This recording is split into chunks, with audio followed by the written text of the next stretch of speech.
I'm just going to redo my little spiel. So Yeah. I'm Jenna. This is Monique. Hi, everyone. I actually don't know what the windows look like on your guys' screen, but hi, Monique. We're with Pathways Family Coaching Reunification, and Ari. Again, I hope she's. Hey, y'all. y'all. So Ari has very graciously and very bravely agreed to join us. I was saying before that Ari and I have been having conversations just through Facebook and stuff. She's been unbelievably insightful and helpful to me in understanding what's happening in the minds of someone that's suffering with borderline personality disorder or is maybe displaying those types of traits, because it's very abnormal behavior, right, Ari? It's hard for a person like me and Monique. I mean, we're abnormal too in ways, but right, to understand what their perspective is and what kind of struggles they're having in their mind, because I don't know if they always know how to articulate it. So again, she's been incredibly brave. Ari, is not your ex, you guys. I want to be very clear on that. So I want this to be a safe space, a place for learning, for empathy, and we'll give an opportunity at the end of this conversation, this interview, for you guys to ask questions. So we have someone behind the scenes that's moderating all the questions that are coming through on our page. Please go to our Facebook page, not the event, to ask your questions. She's going to be compiling those questions, and then we'll discuss those at the end of this conversation. So did you want to add anything, Monique? No, we're good to go. Awesome. Okay, so welcome, Ari. Thank you again for joining us. Yeah, no problem. Awesome. So do you want to just tell a tiny bit about yourself, where you're from, stuff like that? Yeah. So I'm sure everybody kind of read my spiel, but I am definitely a proud Texan. I'm a proud Air Force veteran. I served 6 years. I have a traumatic brain injury, and I'm also an individual with BPD. I'm a military brat. I grew up in a decent, let me say a decent family home. I was afforded every opportunity in life to succeed, etc. But I guess a little more about me and what everybody's curious about. I kind of want to talk a little bit about my history, just briefly, before Jenna starts interviewing me with my BPD. First and foremost, I want to say my BPD was diagnosed long before my traumatic brain injury. The traumatic brain injury came in 2016 while I was actively serving in the United States Air Force. So even though the traumatic brain injury does kind of affect the BPD, again, I just want everybody to understand, like, this was diagnosed almost a decade before the injury had happened. So I did start with addiction at a young age. I really struggled with promiscuity at a young age, very oppositionally defiant. And I had a very, very hard time with regulating my emotions, especially with being able to calm myself down, whether the emotion was a positive or a negative. I found out I was very violent, very volatile. I felt like I was just always a volcano just erupting over and over and over again. And I was just doing very inappropriate things, and I was making adult decisions at a very young age, and I was suffering adult consequences because of that.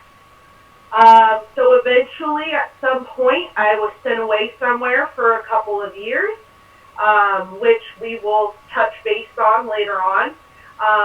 And through there, I kind of got a little bit more organized, and I started my life into the military. I will say this. I did start receiving help at a young age, with, throughout my preteen and teen years and into my adulthood, which I believe has definitely made a huge difference in my life and how I deal with BPD. I dealt with a lot of suicidal thoughts and a couple of suicidal attempts as a teenager and in my adulthood.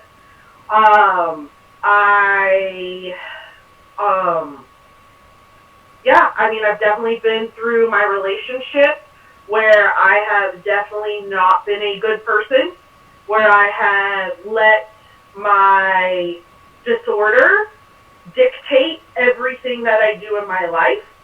But now I'm in a place where I realize that I can have control over my disorder. And when I say I can have control, I don't necessarily mean I'm healed, but I realize that I can take a breath, take a step back, and reassess the situation instead of just reacting all the time. So that's just kind of a little bit of an overview. And the other thing before we kick this off, I want to tell everybody, I just want to thank everybody for being here. I want to thank everybody for joining us and for wanting to, learn more about BPD. Again, like Jenna said, I'm not your ex. I'm personally not an alienator, nor have I ever been an alienated parent. So I do not know how that feels, but I am definitely empathetic towards everybody's situation because I can only imagine the pain and the suffering. My daughter passed away in 2012, so I do know what it's like to suffer the death of a child. So I can only imagine that the pain that all of y'all are feeling when it comes to your children is very similar. The other thing is, too, is that I don't want any of you guys to give up hope on the people in your life with BPD, because there's always hope until we are dead. There is always hope. So that's what I want to leave it off with. Thanks. That actually made me emotional. Ooh. Okay. Thanks, Ari. I appreciate that. So welcome again to anybody joining us, because there's probably still people joining in. So thanks, guys, for coming. Yeah. Ari was the one that was just speaking. So just recap quickly. She's an individual that has BPD. And again, she's bravely coming to join us today to speak about, her experience and maybe what's going on in the minds of those that others that have BPD or the traits of. So just remember, let's keep this safe and let's be kind and empathetic at all times if we can. So I'm just going to jump in and talk a little bit or discuss with you kind of about BPD, and then I want to talk a little bit more about, alienation. Even though I know you said you're not an alienated parent, I understand that, but I think you do understand maybe the mindset of how that could happen from a BPD perspective, right? Okay, so can you just tell, for those that are joining us and have no idea, what kind of behaviors are associated with borderline personality disorder? Okay, so I'm going to start out with teenhood, and that's really when you start to see it, is in mid to late teens, promiscuity, struggles with eating disorders, and they swing in their eating disorders from anorexia, back to binge eating, back to bulimia, things like that, addiction, oppositionally defiant, unable to regulate their emotions, difficulty articulating themselves, speaking in circles, because again, they can't articulate what's really going on. And we tend to cause other pain, not because we're trying to be malicious, and I'm speaking about when we are children. I'm not talking about adulthood, but when we are children, we tend to try to make others suffer, or because we're trying to get the other people to understand what we're feeling, because we can't verbalize it. Does that make sense? Yes. So again, I'm speaking about children.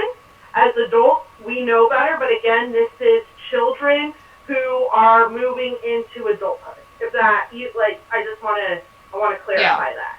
So it's not that someone wants to hurt someone else, it's that they want to share their experience because they want someone to understand what they're dealing with. Is that right? Yes. Okay. Correct. Okay. Correct.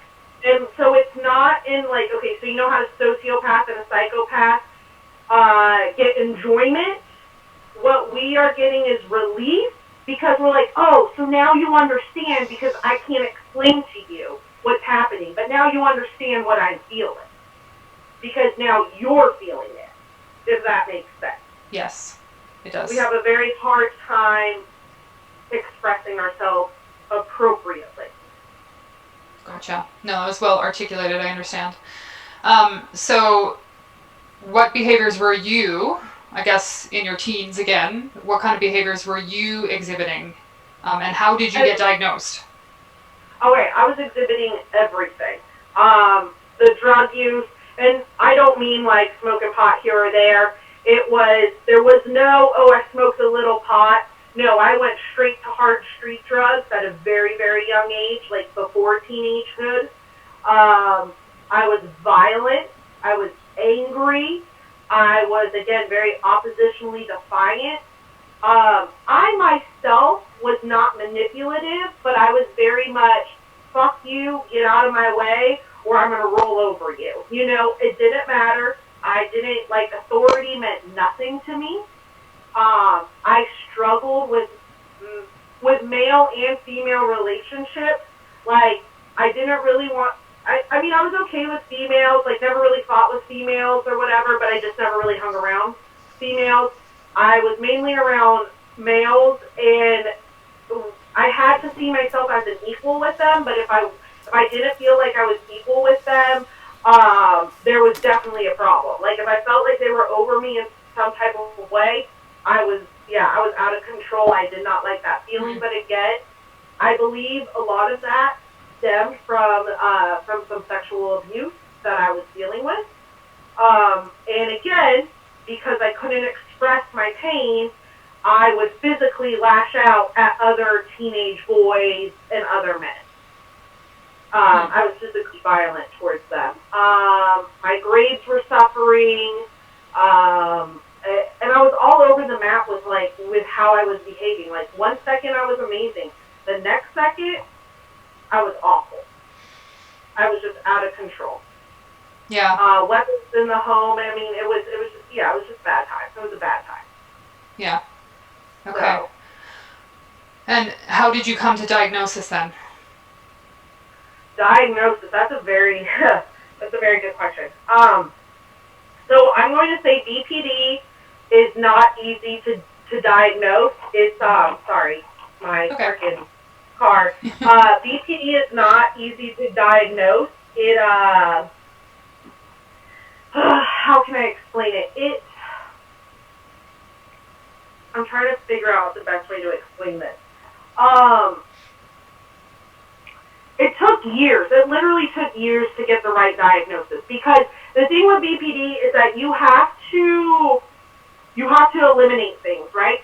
Because it looks like oppositional defiance disorder, it looks like depression, it looks like anxiety, it looks like bipolar, it looks like narcissistic, sociopathic, psychopathic. It looks like all of these things happening all at once, right? So I was diagnosed at 18 officially with it. But I had seen many, many, many therapists. So I will advise parents of children with BPD, do not believe the first therapist that says they have BPD. You're going to need to get multiple opinions, and make sure that before the BPD diagnosis happens, that the depression and the anxiety has been addressed for at least a good year in therapy, if that makes sense. Because again, you could be like, oh my gosh, I have BPD. But don't jump to that conclusion, because it very well could just be anxiety and depression, you know. And once they get a handle on that, they'll be able to get a better handle on them, you know, on what's going on inside themselves. So anyways, the official diagnosis came when I was 18, right? I always knew something was wrong with me. I always thought it was just like a bunch of BS, you know, when they were like, oh, you have it or whatever. I just kind of ignored it. I still went to therapy regularly, but I didn't want to personally accept it. Like I said, I was like, yes, I'm depressed. Yes, I have this. Yes, I have that. But it wasn't until probably about a year or two ago when I finally allowed myself to be like, yes, I have BPD, and that's okay. That doesn't make me evil. That doesn't make me somebody who belongs in prison. That doesn't make me the stigma that BPD carries. Because that's not who I am. It's just not. So, yeah. But yeah, that's how it happened. But like I said, Jenna, again, I cannot emphasize this enough. It takes years to diagnose that. It's a process of elimination. It's a very long process. Yeah, I believe you. So, sorry, Ari. Yeah. No, I was just gonna ask, what other diagnoses did you go through to get to that diagnosis then? Okay, so I had anxiety and depression. Now, you can have all of these things and have BPD as well. You know what I'm saying? Yes. It doesn't mean just because I have anxiety and depression means I have BPD, or because I have BP. You know what I'm saying? Well, excuse me, I have BPD, therefore I do have anxiety and depression. Whereas if I have anxiety and depression doesn't mean I have BPD. If that makes sense. Yes. So, anxiety, depression, oppositional defiance disorder. I was diagnosed anorexic. I was diagnosed with binging. I was diagnosed with bulimia. There was all of these diagnoses that came. I was never diagnosed bipolar. I was diagnosed with ADD and ADHD. And I want to say, like I said, anxiety was definitely the biggest one. They're like, it's just anxiety, it's just depression. But that's not, it wasn't just that. Yeah. So. Okay. So can you tell me what kind of help you received once you, even before diagnosis and then after diagnosis? What help did you get that really helped get things under control? So the biggest thing for me was always, was always cognitive therapy. Cognitive therapy, rational emotive behavioral therapy, which is called REBTs. For me, because I have PTSD and CPTSD,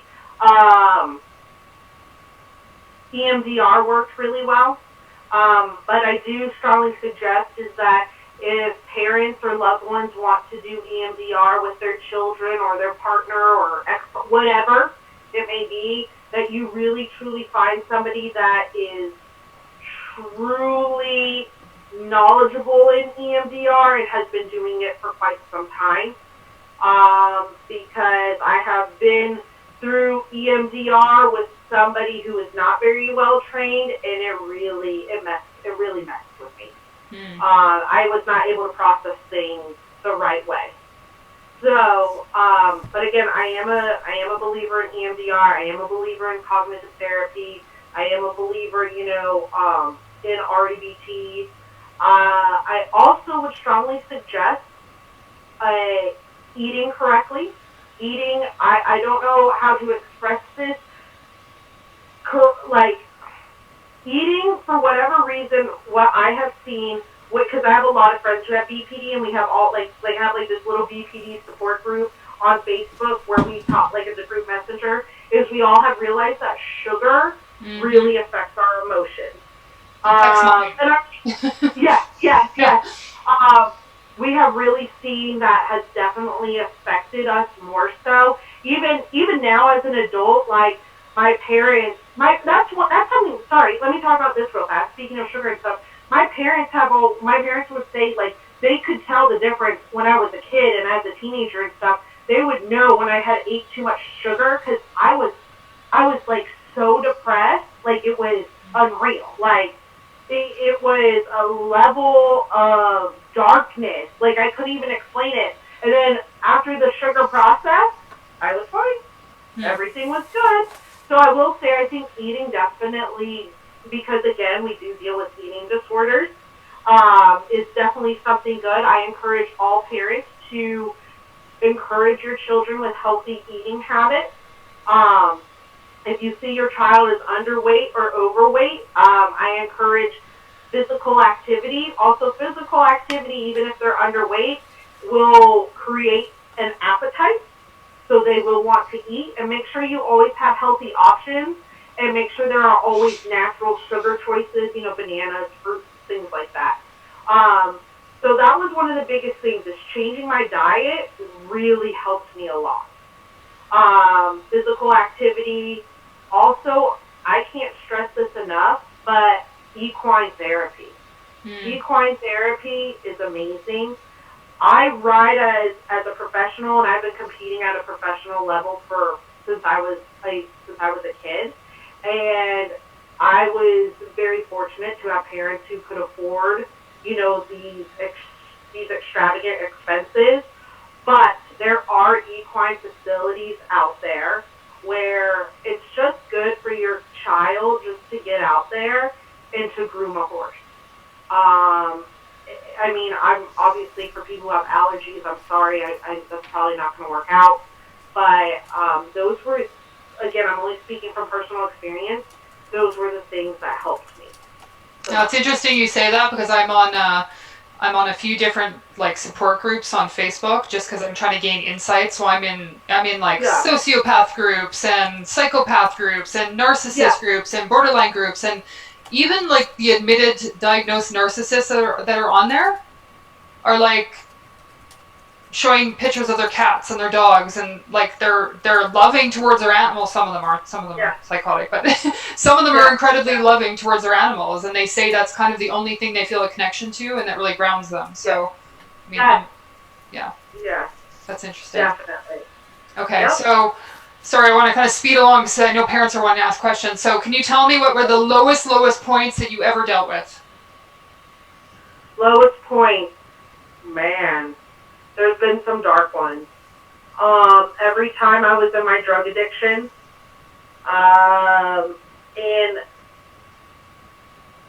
in the times that I've attempted suicide, which usually were, the red flags are there, right? The heavy drinking, the drugging, the out of control promiscuity, the completely irrational behavior, like, just didn't make sense why I was doing what I was doing, just complete spiraling, and then the suicide attempt would come. So can I ask you a quick question about that? Yes. And I'm sorry if this sounds insensitive. I'm really trying to wrap my head around. So my experience with someone that was dealing with borderline, from my perception, was that suicide was a means to guilt and control those that were surrounding them. Not that they actually wanted to take their own life. It was kind of a way of gaining control and making sure that those people loved them and would stay with them. So for you, did you really want to end your life? Did you really rationally, well, I shouldn't say rationally, did you really know what you were doing? Or were you screaming for someone to love you, take care of you, see me? I see what you're saying. So I do think that some people do go through that. Me personally, as with my BPD, I was so exhausted because I knew something was wrong, and I would cry. I would just sob on the floor, and I would scream, and I would beg, and I'd be like, God, why did you make me this way? Like, why am I like this? Like, why am I crazy? Because I don't want to be this way. For me, it was to escape myself because I hated myself. I hated what I was doing to others. I hated the pain I was causing everybody. And I wasn't meaning to cause the pain, but I was trying, and it wasn't that I was trying to hurt others so that they could understand. I was trying to survive, and it was like no matter what I did, I was disappointing people, I was harming them, and I just couldn't take it anymore. Because I wanted it to stop. I wanted the chaos. Because the way I explain it is that my soul is screaming non-stop. And it's she, that inner part of me, my soul, she doesn't stop screaming. And I wanted to silence her because I couldn't deal with it anymore. So yeah, that was me personally. Mm-hmm. So I already know the answer to this, but for everybody listening, why didn't you stop the chaos then? Why didn't you just stop? Because I can't. I can try. I try, and that's like the importance of eating correctly, of going to the therapy, of doing the REBTs, of doing the cognitive therapy, of stopping, taking a breath, and doing. It's called I call it what I feel versus what I know. Okay, I feel like I should take myself out of this world because everybody is better off without me, right? That's how I feel. What I know is that, okay, today is bad. This moment is really fucking bad. Tomorrow's going to be hard, and the next day after that. But it will get better if I keep going. And I always remind myself, Inch by inch, everything's a cinch. Yard by yard, everything is hard. So we say something in AA, just do the next right thing. So for me, if the next right thing is picking up that piece of trash I see on the ground and throwing it away, then that's what I need to do. But I cannot reiterate it enough, is that I cannot stop the chaos. I have to learn to live with it. And I have to learn to regulate it. But there will never be a day in my life that will go by that I won't want to kill myself, that I won't want to curl up in a ball and scream. I'm not just saying this from myself.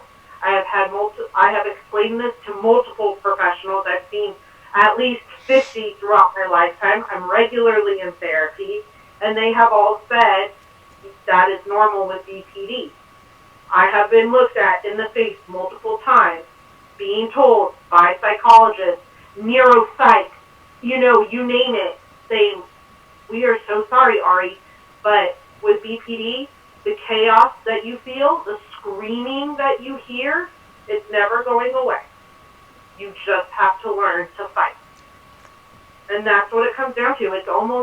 It comes down to grit. You have to have grit. You have to say today, or not even today, in this moment, I'm not going to let it control me. I just want to clarify something there. Ari, you had said something in a private conversation with me, and I hear you saying it again now, but in different terms. And it's resonating differently with me. And you talk about this screaming inside. But yesterday when we were talking, you described what that screaming was, and it's actually the emotions that you're feeling are in such extremes. Yes. That's the source Yes. of the screaming. So Yes. I just want you to touch on that, because I think that kind of helps people understand what the screaming means. Yeah. Okay, so the screaming, so let me explain. The screaming, so when I feel an emotion, right? So, I'll use the example I used with you yesterday. Okay, let's talk about sadness, right? So we all know the sadness that is felt when a partner cheats or the death of a loved one, right? And we all know what it feels like to spill a glass of milk, right? Two different types of negative emotions. One is like, oh darn, the other one is just agonizing. No matter what, whether I spilled the glass of milk or if I did something, whatever it is, my reaction, the emotion that I'm feeling is that extreme emotion of somebody has died. That is what I feel, even over the simplest things, right? So now let's look at happiness. Okay, we all know the feeling of euphoria, right? Of being on cloud nine, of it just being awesome. When I experience happiness, like, as I explained to you, the difference between eating a cookie and being on cloud nine. Remember that? So eating a cookie, right? Oh, that brings me happiness. This tastes good. But then the same feeling as winning the lottery, when I eat that cookie, I feel like I've won the lottery. When I win the lottery, it feels like I've won the lottery. So it's the extreme in emotion that and you can't, as we, objectively speaking, we all know we can't control our emotions, right? We feel what we feel. So that is what I feel. It's exhausting. It's exhausting. I know that I shouldn't be on euphoria and feel like I'm on top of the world for eating a piece of birthday cake versus, again, if I just want a brand new car. It's not the same. It shouldn't be the same emotion, but it always is. It's exhausting. I am drowning. Is it like mania? Are you talking about the same thing as mania? Yes. It's hypomania. Hypomania, cloud nine, and then I drop. Right?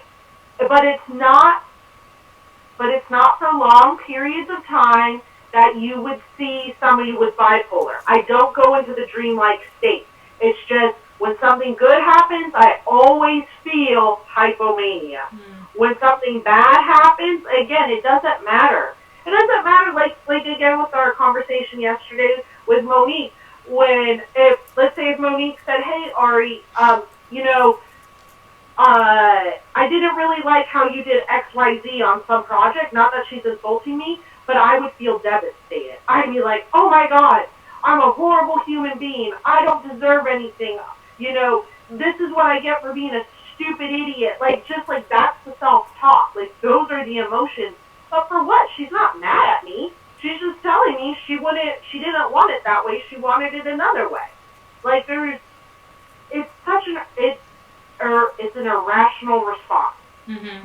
It's irrational responses, and yeah, it doesn't stop. So the black and white thinking that we think of, right? That there's no gray area with borderlines. That it Sure. extends to your emotions too. It's like one extreme to the next. There's no gray. Yeah, exactly. And let me explain it like this: is that our emotions, we don't just we have physical reactions to our emotions, right? So, like, if I'm really sad, like, I feel it. Like I said, like we all have the feeling of when we're punched in the gut. Anytime, it doesn't matter what it is, I always feel that, right? If I'm really happy, you know how you feel that, like, elated feeling when you're, like, super happy? I always feel that. I don't know what a baseline is, because there is no baseline and borderline. It's either here or here. There's nothing in between, and it's trying to learn what in between is. And even though I will probably never feel what in between is, I am learning to react with the correct response. Right? I'm learning to respond appropriately. And I say learning because, again, it never stops. It never goes away. So I'm always learning. Okay, well, you said, sorry, go sorry, ahead, Jenna, I was just going to take that a step further, and if I'm changing the subject here, we can just back it up.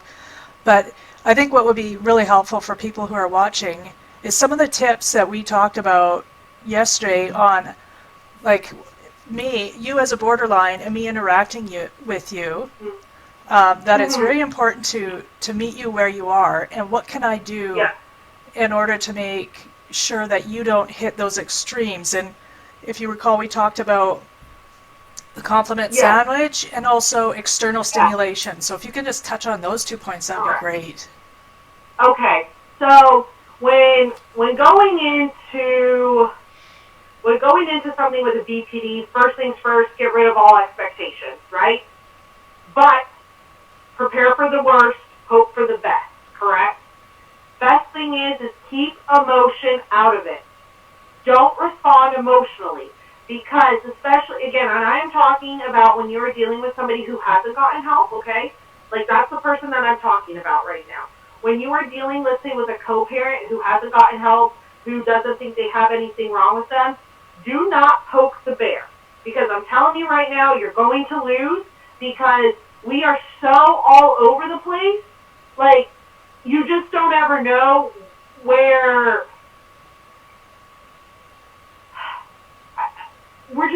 we're out of control, right? Like, that person, he or she, they're out of control. So you have to set the baseline. You yourself, right? So if you're going to come and talk to me, you come in with no emotion. You do the compliment sandwich, right? Like, you don't go in there ready to attack, because that helps nobody. That does nothing. You want to gain the BPD person on your side, and the way to do that is, because we are emotional people, is to appeal to our emotions, right? So to do that, like we said, we talk about the compliment sandwich. Like, I hate to say it, guys, grease the paw. Like, I'm not saying with money, but you have to soften the blow, you know, because already that person is already so spun up. Like, you know how I was telling Monique, the volcano is just erupting. The best way to catch a BPD person off guard is by being extremely kind. Extremely kind. Like, and that sucks. Like, that is hard to say, but again, I am talking about somebody who is not like myself, right? Somebody who is not seeking help, because I understand, like, gloves are off, but again, it's not a fight anybody's going to win. If anything, your children are who are really what's going to suffer. So the compliment sandwich,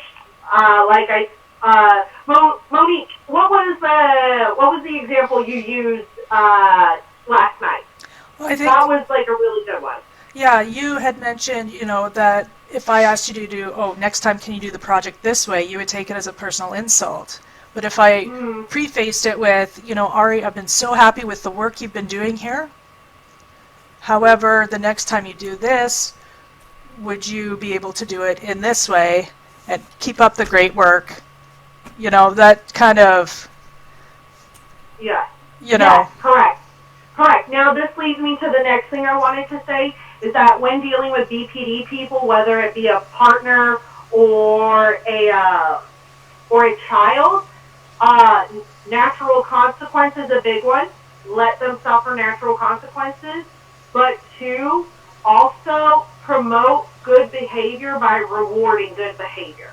I'm not saying ignore bad behavior, but let natural consequences happen as much as possible. If that makes sense. Yes. Just don't go slap your child to slap your child. No.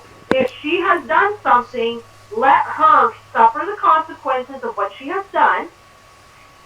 And then, after that, if she does something good, let her know. Because again, if you're just always attacking the negative and pointing out the negative in the BPD person, that's all you're going to get out of them, because we tend to base our value off of the things you tell us. Mm-hmm. So if you tell us we're shit, if you tell us we're nothing, that's what we're going to believe.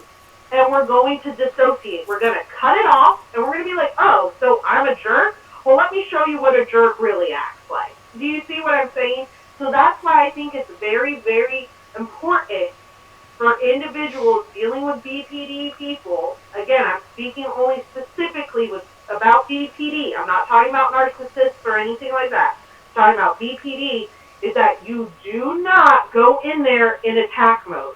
Because what you'll get is a wall 20 feet high and 50 feet thick, and you're probably not going to get through it. So again, back off, take a breath, don't come in with emotion, come in with a positive attitude, and appeal to their emotional state. That's really good advice. Yeah, yeah. Completely. And very, very hard to do. And a lot of the parents that are watching, their children may not suffer from BPD, but they may have a co-parent that has traits of, so the child's mimicking those types of things because they don't know how to regulate themselves, right? Exactly, yes. Yeah, and I have parents coming to me all the time, and I dealt with it myself, where the kid's all over the map, and they're swinging from black to white, and one day you're great, and the next day they want you to die, and it's like, well, these parents are suffering, and they don't know how to handle these behaviors. And they're being attacked. You're the bad guy. I hate you. You're abusive. And we get defensive as human beings because we're like, what? None of that's true. And it doesn't help. Trust me. Been there. Does not help. Oh, yeah. I mean, I did it to my parents. Now, I'm not going to, out of respect for my parents, I'm not going to get into the details of what our relationship was.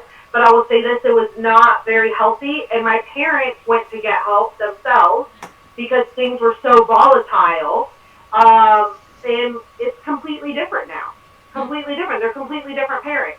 They're amazing. I mean, not that they weren't always amazing, but, it's different now. But I've also grown up as well.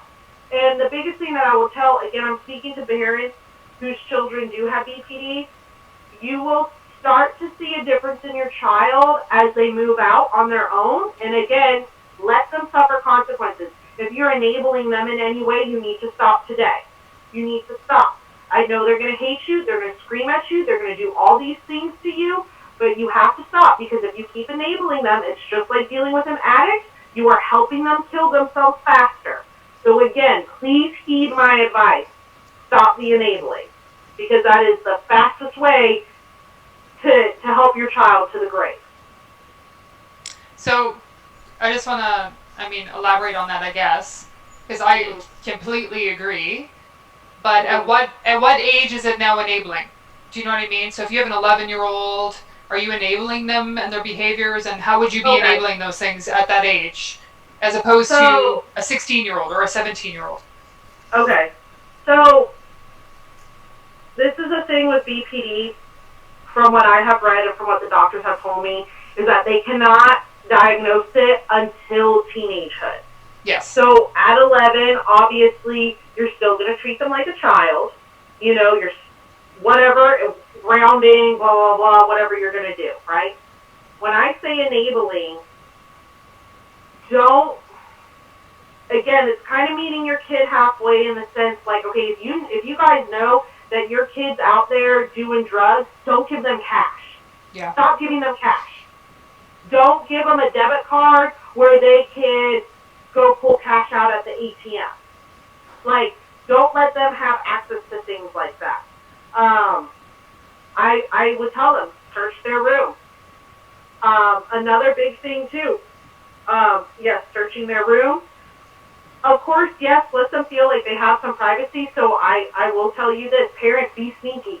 When they're at school, go through their stuff, go through their phones, go through whatever. Because as a young female, I was getting involved with men that were over 25 years old, and I had no business being around.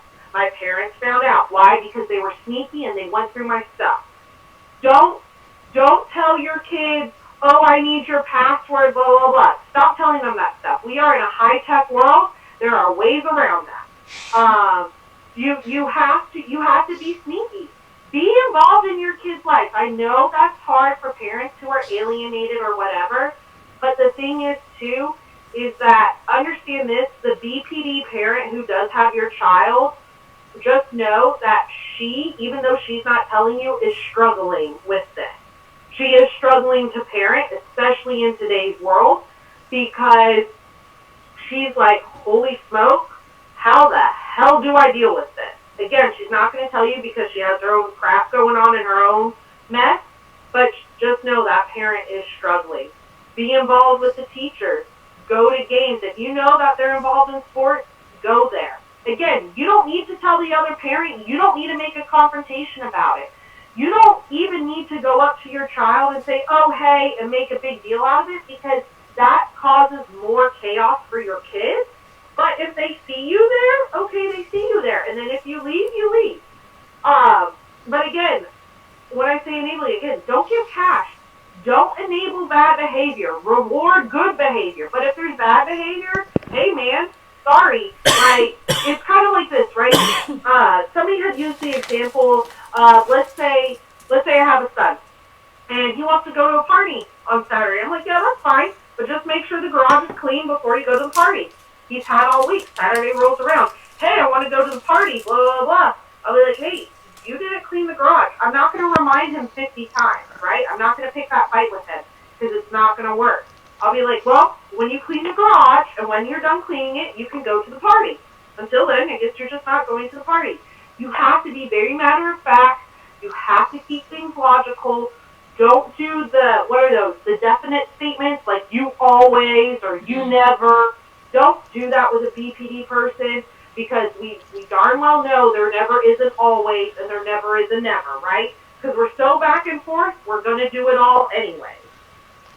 Because there is no consistency with a BPD person. I guess that's kind of the difference. You know what I'm saying by enabling, like, don't always give in. No is no. We'll teach it from them from a young age. No is no, and I'm sorry. Like, so, can I jump in quickly? Because my mind is like racing as you're speaking. Because I know what all the parents that are watching are thinking.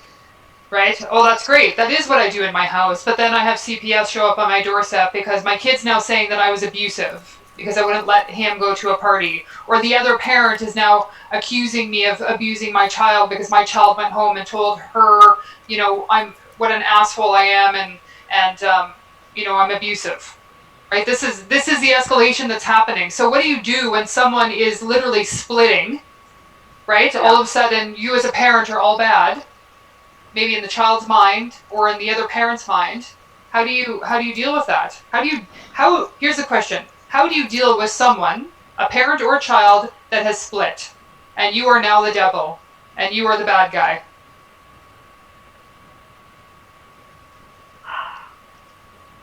I wish my parents were on here. I wish they were too. Maybe next time. Yeah, I know, right? Darn. And if you can't answer that question, that's okay. We can answer it later. I'm trying to think about when I'm in like my most chaotic state, what would calm me down, right?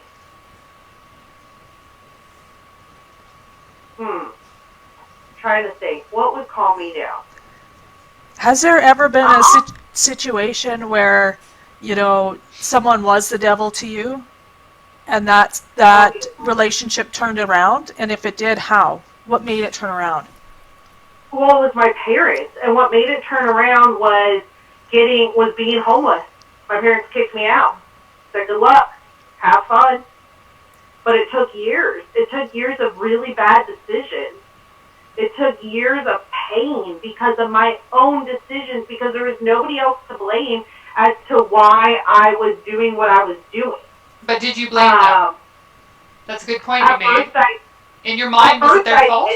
Yeah. Yes, because I was an entitled brat. I was an entitled little brat. And I was like, it's all their fault that my life is like this.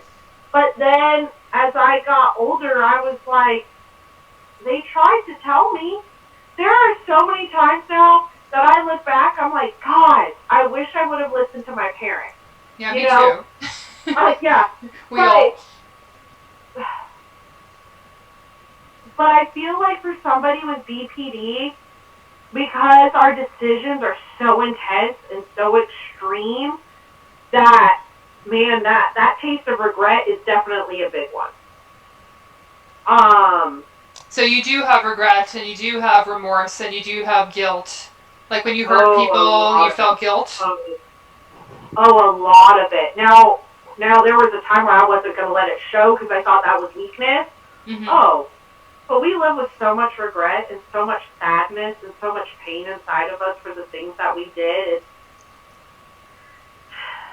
So for the parents that are watching, mm-hmm. I know the question in their mind is, because I think we touched on this yesterday, where you said, we're not sociopaths, we're not psychopaths, we have BPD, and I said, yeah, I understand that, but for us that have been through maybe dealing with somebody, the behavior was very psychotic and sociopathic, right? Yeah. So we would be like, yeah, actually, they are a sociopath, which they may not be, right? And you were like, because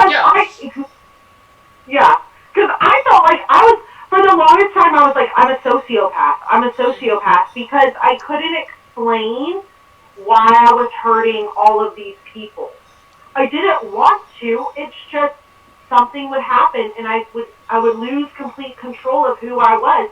It was like this out-of-body experience. It would be like I was just watching myself do these horrible things, and then when it was done, it felt like there was like this weight lifted off my chest and I could breathe again. But then it was like I would look back and I would just see like everything burning, right? And I was like, what did I do?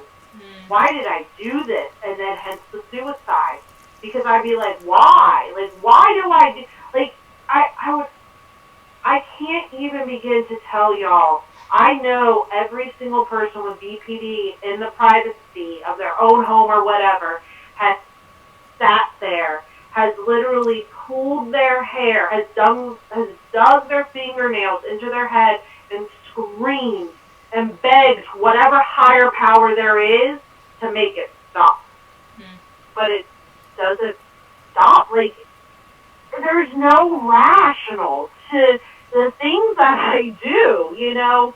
Now, the other thing is, too, is that BPDs are very good at gaslighting others. Mm-hmm. Yeah. So, sometimes I have learned in relationships, nobody's perfect. I'm sure we can all, even though we don't want to admit it, we have all gaslighted somebody in our lives before, whether it was intentional or we ourselves were just reacting. I will tell you right now, if you ever gaslight a BPD, you will regret it for the rest of your life, because at that moment, you literally just brought a knife to a gunfight. You know what I'm saying? Because we gaslight like it's nobody else's business. And it is intentional, but it's not intentional, because at some point, at some point the BPD learned, especially probably in their childhood, that gaslighting is a means to survival. And I'm assuming if anybody who has teenagers who don't have BPD but do gaslight, I'm assuming somebody in the other home or a friend or a relative or whatever, they are mimicking this behavior, and they have, whether they have tried it out on friends or on you guys, when I say you guys, the parents, that they have realized that it is a means to survival. And yeah, like I said, I strongly suggest, again, do not gaslight a BPD person because you're not going to like how it ends. It's not a good day for anybody. It's a really, really bad day. Now that you touched on the gaslighting, because I mean we've all experienced that, right? It's crazy making. Yeah. Can we talk about lying a little bit? For sure. We talked about this before, and I actually don't remember your answer, right? So I know borderline personality disorder, there tends to be a lot of lying going on. Would you agree? Yes, absolutely. Okay. Absolutely. Absolutely. Okay. So can you explain what the lying's about? Is it calculated? Is it are you cognizant of it? Do you remember it? Like, are you aware? No. Okay. Yes and no. The lying tends to happen when lying about things usually happens when we're trying to find value or add value to ourselves. Does that make sense? So let's say you gave me $5, okay? But I don't want to tell Monique you gave me $5 because I don't want Monique to think that I'm not worth anything. So I tell Monique that you gave me $500. So since you gave me $500, Jenna, guess what? That means I'm worth $500. So you really didn't give me $500. I'm just telling Monique that so I can feel good about myself. Does that make sense? Like no, the yes. embellishing. The embellishing, embellishing, yes, the embellishing. The omissions of things, because we don't want to be perceived in a certain, because we're already cringing inside, like we're like, oh man, like that was awful, like I should not have done that, like I am a fool, but to cover it up, we, like, not to cover it up, but to however it makes it look better to us in our mind, we will say whatever we need to say or do whatever we need to do to make it look that way. Like to rationalize it, you mean, or what? Or like, okay, so for example, let's say I got into a fight, right? And I'm like, oh yeah, I got into a fight and that guy punched me. But let's say I only have a little bit of a bruise, right? It's not really a big bruise, but I put makeup on to make it a really big bruise, right? Because I want everybody to see that it was really that bad. Does that make sense? Again, it's perception. I want you to perceive me in a certain way. So is it about attention? Is it attention too? You're seeking attention in that moment with making the big bruise? Or is like, oh wow, look at your big bruise? Yes, I want to say it's attention, and I want to say it's an ego thing. And again, because if everybody's like, oh wow, we're so sorry, again, guess what? That means I'm not worthless. That means I'm not unlovable, because look, people are paying attention. And again, I believe, again, I can only speak for myself, I believe that, again, stems from abandonment issues. From a lot of abandonment issues. Especially when you see kids in BPD homes where parents are always gone working. Again, I love my parents, great parents, but they are, as you and I have spoke, they are well-to-do. They have done very well in their careers. They have taught me to do well in my career. But they were gone a lot. I mean, don't get me wrong, they were in my life, but they were gone a lot. Because they were working, because they were providing, right? But there were times where I just felt alone. Where I was like, nobody has time for me. That wasn't their intent. I mean, they were busy providing, me and my siblings a beautiful life, a life that most Americans will never experience. But I got to experience because they worked so hard. But at the same time, I took their absence as a personal attack. I mean, I was a kid as well, but still, yeah, I took their absence as you're not good enough. Yeah, I You're understand not that. worth our time. Yeah. So, So, what's a word of advice you could give to maybe a parent that is dealing with, lies maybe to even the extreme where they're dealing with maybe allegations from their kids or the co-parent? Because I'm assuming the yeah. co-parent or the child knows that they're not real allegations, or do you think they're confused about the things that they're saying? Maybe let's clarify that first. Like, are they cognizant of the fact that the things that they are accusing this person of are untrue? So, remember how we talked yesterday how perception is reality? Yes. So, I want to say it's 50-50. Yeah, absolutely. Because, yeah, some people are just douchebags. Like, it doesn't Yeah. matter if they have BPD or not. Because Jenna, Monique, I feel like you've been in the industry long enough to know there are people who are, when I say normal, who actually don't even have any psychological diagnoses or Yeah. diagnoses, excuse me, who do file false claims, and they freaking fully know what they're doing. Yeah. But I believe that when it comes to BPDs, it's 50-50. Sometimes it's spiteful. Sometimes their perception is something really bad did happen. You know? And it's a hard thing too. Again, because I believe most BPDs have suffered with some sexual trauma, especially as children. Even though I would like to believe, let's say I have a daughter, right? And my daughter tells me she's 16, and my daughter tells me that her dad assaulted her, right? That's a tough place as a parent, right? Yeah. How do I know that's not true? Even if I'm married to him, let's say we're married. Like, what do I do? What do we do as parents if we're saying, or even if I went to my dad and I was like, hey, my mom just did something really inappropriate. How do we deal with that? I don't have do we say, oh, no, it didn't happen? Like, what's the way to, I don't know, because my concern is, and especially in this day and age, whereas we are seeing it happening very often, not just false allegations, which one we all know is happening, but we are seeing there is a sincere rise in pedophilia, even in an incest. That's disgusting. Yeah. So what do we do as parents? Do we follow up on the allegations? Do we not? Like, what do we do? Because, of course, if somebody is touching my child, right? Or even if they're not touching my child, the answer is going to be the same. Oh, no, of course not. Of course I'm not doing that, right? It's going to still be the same answer. So what do we do? I don't know. That's a hard spot. That is a hard position. That's a very hard position to be in. So I agree. It's hard to know when it's true and it's not. But exactly. In particular, though, when we're dealing with maybe a co-parent that has borderline, that, am I allowed to say is delusional? Right? Okay, that is delusional in their understanding of what's happening, and then the child's mimicking these types of behaviors because they don't know how to regulate themselves. I mean, either they're pressured into making an allegation, or they're making allegations for attention, or because they're pissed off at their parent or whatever.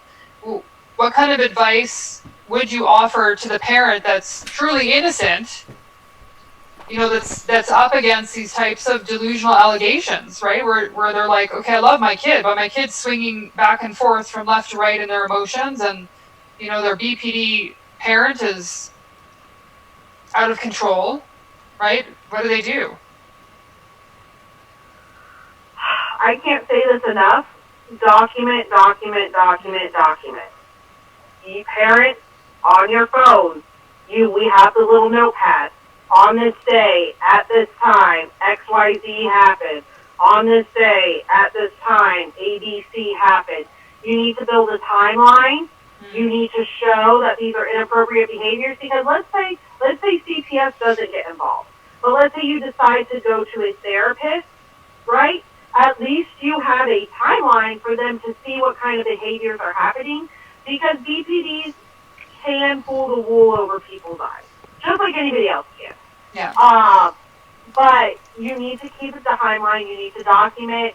People who have, like, Ring and Google Home or the Nest, put up cameras in your common living areas, okay? Make sure only you, the parent, or your spouse have access to them. Don't ever tell the kids what the passcodes are, what the passwords are. Don't even tell your kids you're putting up cameras. Just put them up. Put nanny cams, of course. I mean, do what you have to do. If it's to that extreme, claiming innocence is not good enough of a defense. Okay? Yeah, I agree. We need to stop that. We need to be like, well, I'm innocent. I don't care. That's not how our justice system is set up. Societies are built to protect children, apparently, right? So, yeah, I understand. So you need to document.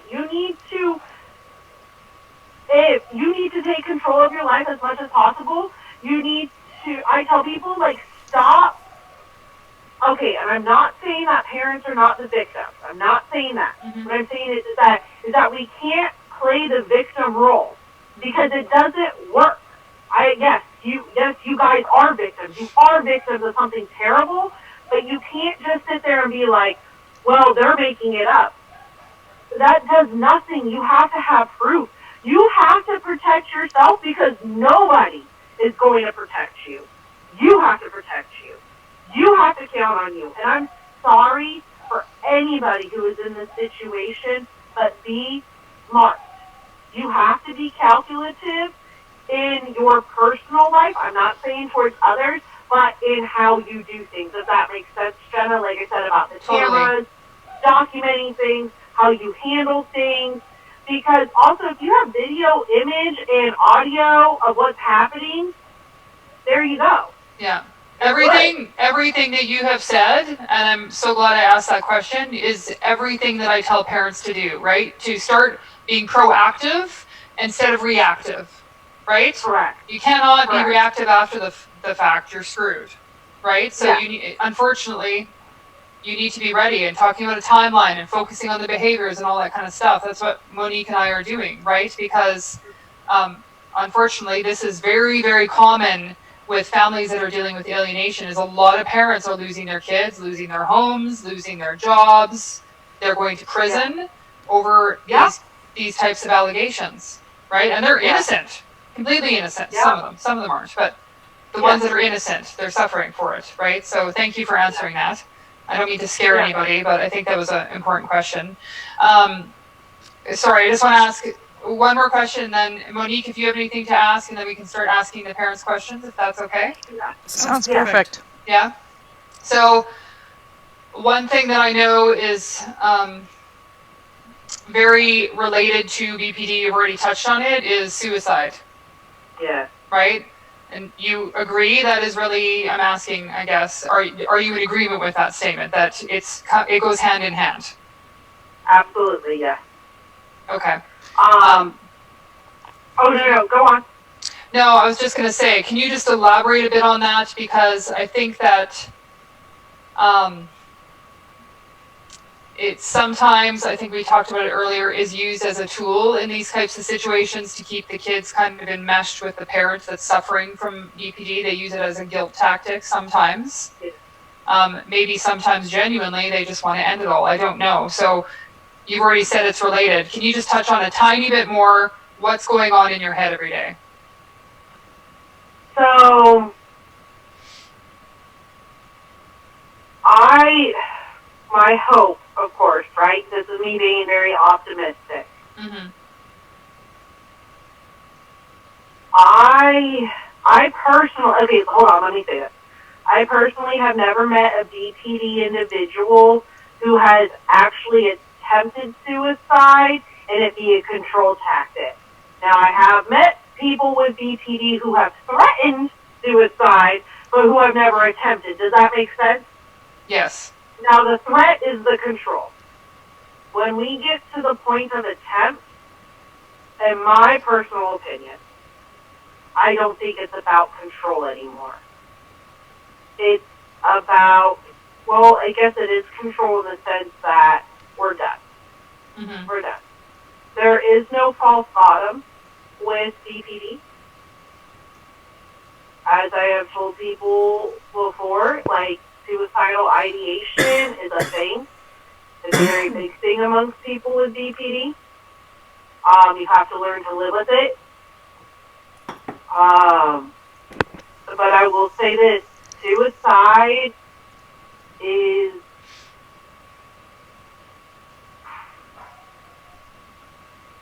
obviously we all know it's an ugly thing, but it's the bottom. It's the bottom that we talk about, right?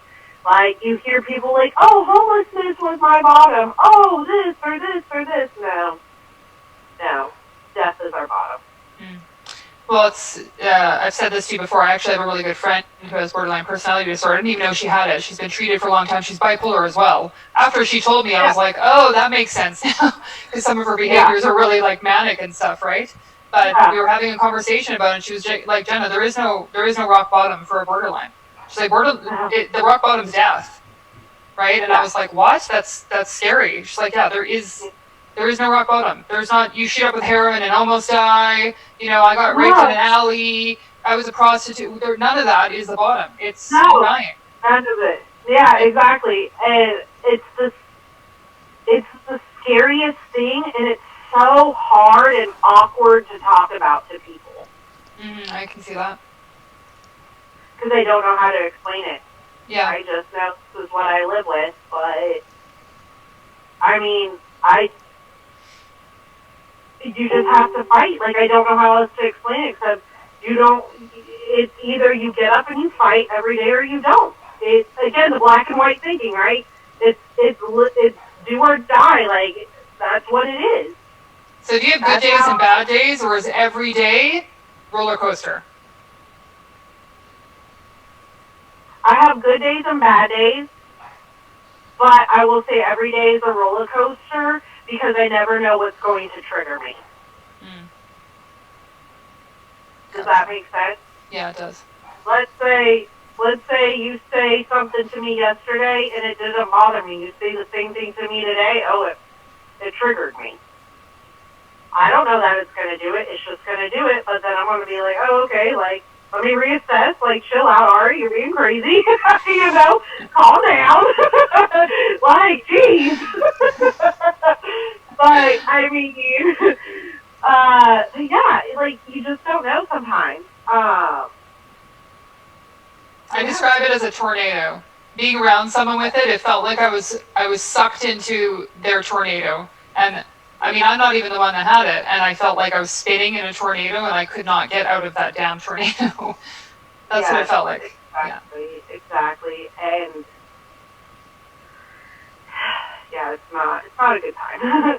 Yeah, I have massive empathy for you, and just for everybody that's listening, the whole point of me doing this is that I want everyone to understand maybe what's going on in their ex's mind if they are dealing with borderline or traits, emotional dysregulation, because I was so angry before, I didn't understand, and I thought everything was calculated, and I thought it was all about us, and I have realized, and unfortunately too late, that it really wasn't. Maybe some stuff was calculated because they were pissed or whatever, emotionally, right? Yeah. But in general, I think there's so much suffering that we really don't understand.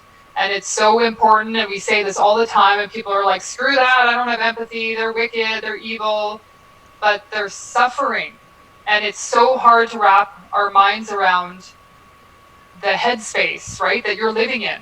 I feel for you, because even when you're talking to it, I'm like, holy crap, it's exhausting hearing about what you have to deal with on a daily basis.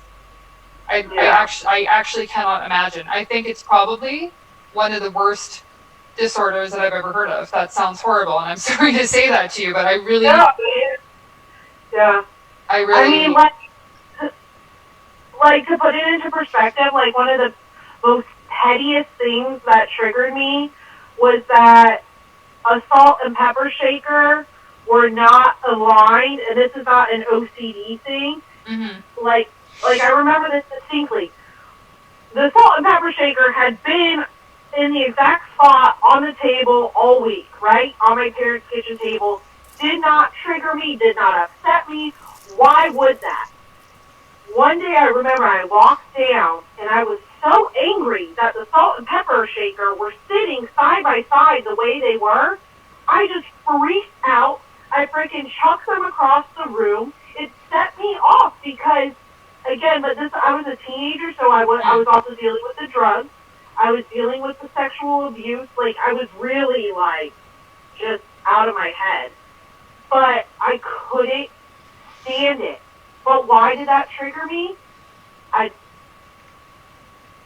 It just, for whatever reason, it just, like, because I still remember feeling the anger. Like, I'm so angry. I was like, little things are huge things, right? Little, again, piece of paper fell, the glass of milk spilled, whatever, right?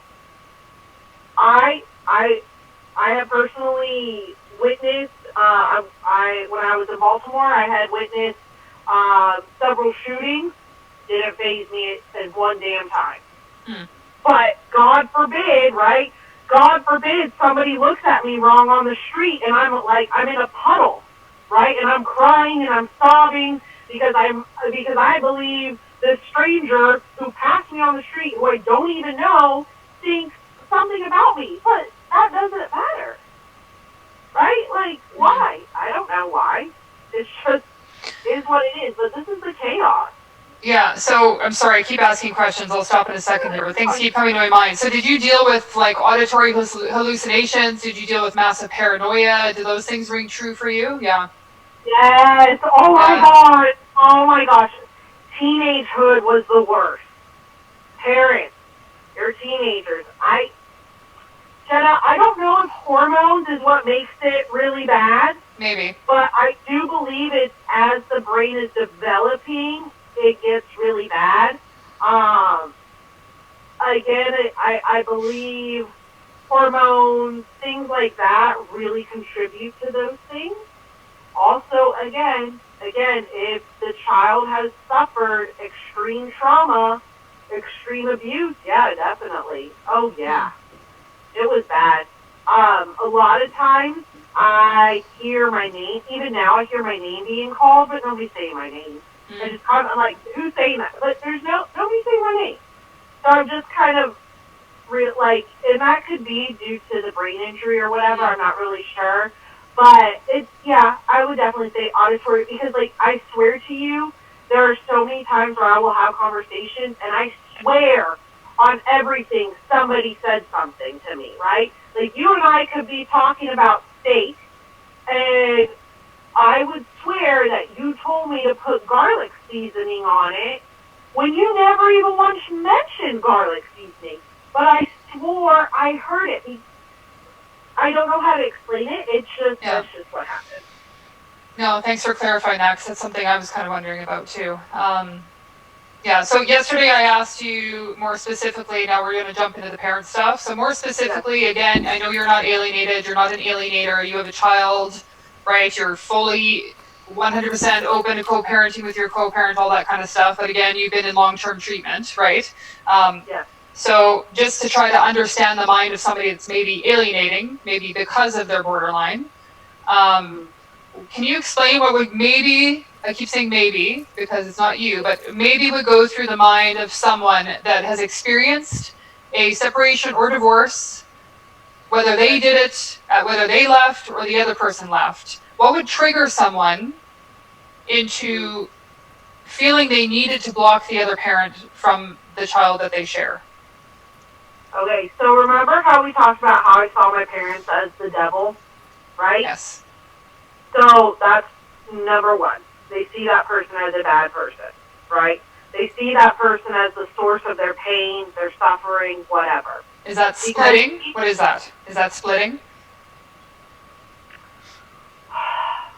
Let's say yes. For argument's sake, let's just say yes to make the point, okay?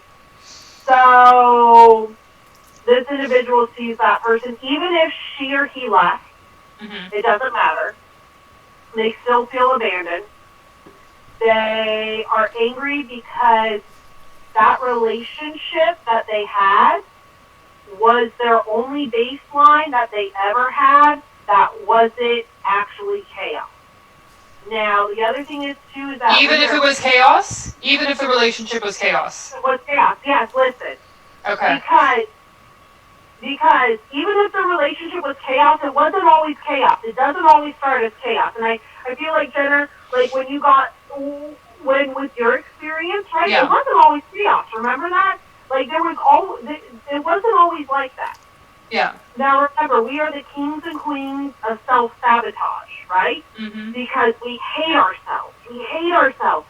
So when good things happen, we want to destroy it because we don't believe we're deserving of it. Okay? So that's probably what most likely started in the relationship. It started out beautifully, right? You think of that person, you're like, how did this person who was so kind, so loving, so sweet, so funny, turn into this other individual? The split, right? Yeah. The split.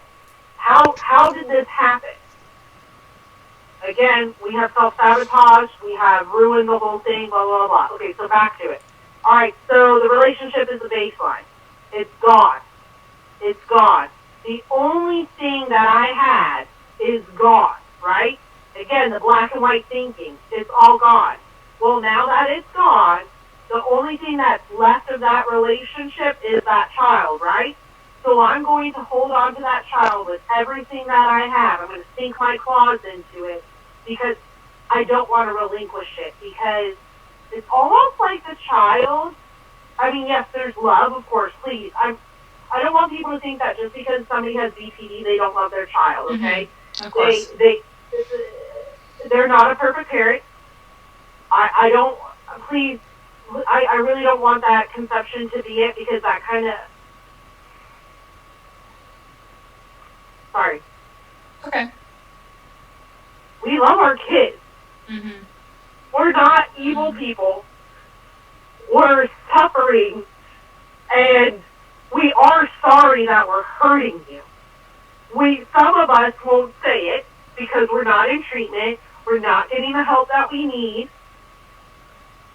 But anyways, they're sinking their claws into that child, because that child is what is reminiscent of what was, right? It was reminiscent of a good time in my life, or a good time in their life. And even though we act like we hate you, we don't hate you. We hate ourselves. We hate ourselves so much. Because, again, even though we're going to take it out, even though we're taking it out on you, use a dishcloth. Even though we're taking it out on you and we're screaming at you and we're doing all these things, just know we are torturing ourselves. We want to die. We are so angry that we almost bring like you said, we bring everybody into our tornado. Yeah. Because we are literally trying to say to you, even though we're not saying it, is help me. Help me. And the biggest thing with BPD is that we have to look at our mountain of shit, right? And that mountain is a really big mountain, and it's really scary. So a lot of times it's just better just to stay in the chaos than to face it. So I apologize on behalf of all BPD individuals. It's not your fault. Yes, but that you're suffering, because I will say this, I know it feels like you're suffering and every person is suffering. I know you are, but I want people to know, and because we all talk about karma, right? I just want everybody to know that alienating parent who's making you suffer, I just want you to know that they're suffering internally, maybe not externally, because we're very good at not showing it, but internally we are suffering far more than what you can ever see. And the worse we get and the more we alienate that child, just know we are living our karma, because that means that we are just spiraling more and more and more out of control. So do they know that they're also causing suffering to the child, that they're actually harming their child with this, or are they totally not aware of that aspect?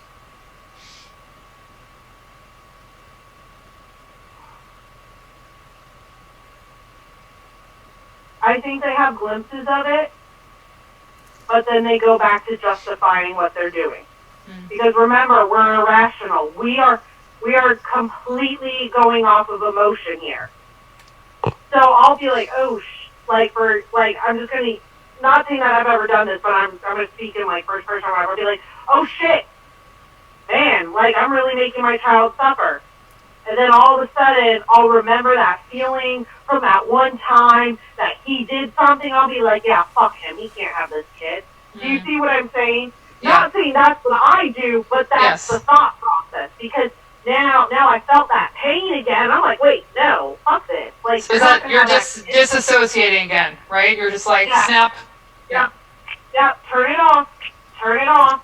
And again, the dissociation came from, it's a survival tactic. Yeah. I got and that. Dissociating also, as crazy as it sounds, it makes our own internal crap more bearable. Yeah. Dissociation, I hate to say it, I believe is what keeps a lot of BPD people alive. Keeps a lot of people with trauma, period. I dissociate sometimes, right? Because I've dealt with a lot of trauma, so I get that, right? It's like, I go to my pleasant place, and that doesn't bug me anymore. So, Monique, do you have questions? Because I'm sorry, I'm a blabby. We've been blabbing forever. Yeah, I have one question that we touched on earlier, but we didn't really go into it in depth that I think might help anybody who's watching here.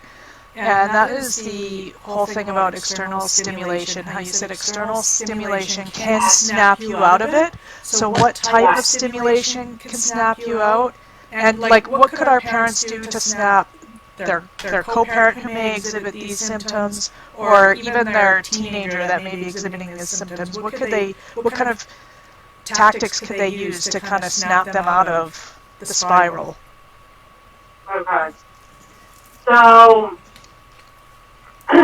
when things are extremely heated, right, as you're going up, like, okay, so, as you're going up to the peak of an argument, right, as things are escalating, or when they're at the pivot, you know what I'm saying, when they're at the peak, I don't know, no physical contact. But, once the screaming and shouting is done, and, people walk away and they slam their doors or whatever, take a minute, breathe, go in, knock on the door, because at that time, remember how I was talking about being at a 10 and an 8, okay? We're not at a 10 anymore, but we're at a level 8. Things are still high, but because you have that quick break, right, like the quick little bit of a settle right there, I would encourage a very gentle touch, right? Just very gently touching their hand, touching the back, but also letting them know, because some people, right, some people have a lot of trauma where touch, like, really triggers things, right, is what I would suggest is just say, hey, I know you're angry, but I'm going to touch your hand, right? Or I'm going to touch your back. And just lightly rub them, because for me, myself, even as a child, like a tiny child, right? Physical touch, like we all have kids, right? When your child cries, like picking them up helps soothe them. It's kind of the same concept. The other things too, I would suggest is hugs, kisses, things like that. But also be aware if, again, because obviously you would know better than anybody else would. If they have sensory issues, be cognizant of those, respect those boundaries, if you know somebody can't do like kissing and stuff, don't do that. Like, find another way. But outside, yeah, like I will speak my boyfriend. Like, there are times where I just cannot handle life, and I am just sobbing, and I am crying, and I can't, I just like can't get it together. And just like a simple, just like him just placing his hand gently on my back, kind of like snaps me out of it for a second, and I can take a second to breathe and be like, oh, okay, I'm here. Because we're spiraling so much in our mind, it's almost like grounding, like when you deal with somebody with PTSD, right? Doing grounding exercises. And that's another thing, too, I should have touched on that earlier, is that if you can teach your children how to do grounding exercises, especially when they start to dissociate, which one of the best grounding exercises I was taught in the military was listing the things that I see, right? Like, I see a car, I see a chair, right? Whatever I see around me, so that I can come back to my base, if that makes sense. But again, yes, I mean, those of us who cannot regulate, non-violent physical touch, very calm, very sweet, touching, you know what I'm saying, is what will help them to calm down. Because again, remember, we're so emotional, and we feel our emotions on such a physically intense level that you will kind of shock us out of whatever's going on. We'll be like, oh, okay. You know, and so that sense of touch is key. Perfect. Okay, well, I'd like to move on to some questions that some of the parents or people watching have been asking. But first I want to say, you know, people are saying thank you and commenting on how brave you are to be here talking to us today. So I think Jenna kind of feels the same way. I want to, thank you from the bottom of my heart for being here, because this talking to you has been so enlightening for me, both today and yesterday. So I just want to put that in there. So I'm just going to start running down the list of questions here. So Ryan Smith had a few questions. One was, you know, I'm curious if a diagnosis was somewhat of a relief for you and helpful, or was it something that was overwhelming? Oh, that's a good one. So I think as a teenager entering adulthood, it was very overwhelming. But the relief did come from, even though I didn't want to accept that's what it was, the relief came that I wasn't crazy in believing that something was wrong with me. Like, there was actually a name to it. Like, the utter chaos was real. Like, everything I had experienced was real. So that in and of itself was amazing. But at the same time, it was really hard to deal with. Sorry, my boyfriend's over there. Okay, No we worries. need to take a minute. You can. It's okay. No, we're fine. Okay. I'm doing this interview, Josh. Alright. Hi, Josh. Bye, babe. Sorry. No problem. I don't think we intended to be on this long. It's actually been an hour and 40 minutes almost. Yeah, I'm So, sorry. No, it's fine. okay, so yeah, we have about a half dozen other questions here. The next question, I'm just going to go through all of Ryan's questions first.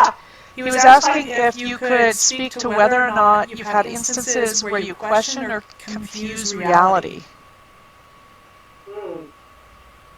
Absolutely. Again, goes back to what I was saying, how perception is reality, right?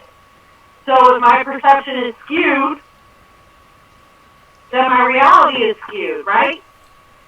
I believe that I have definitely lived in false realities just so that I could live with myself and, like, tolerate myself. Does that make sense? Yeah. Where I have kind of made shit up in my head just so that I could get through whatever was happening. So I would say, that happens, for sure. For sure. And I do.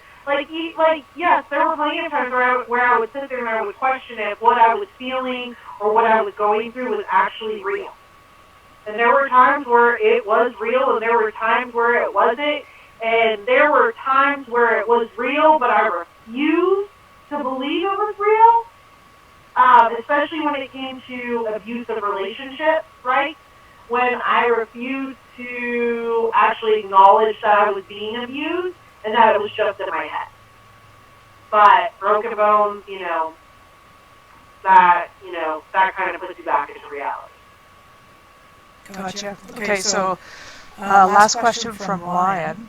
What if the only person who truly understood what is happening with BPD was also the only person or parent who could help your situation, who also may be the one who you don't trust because of your BPD? Like, any advice to the parent and how to bridge the gap for help there? That's a doozy. Damn. That is because... That kind of comes back to what we were talking about earlier in terms of, how do you turn yourself from the devil to the savior?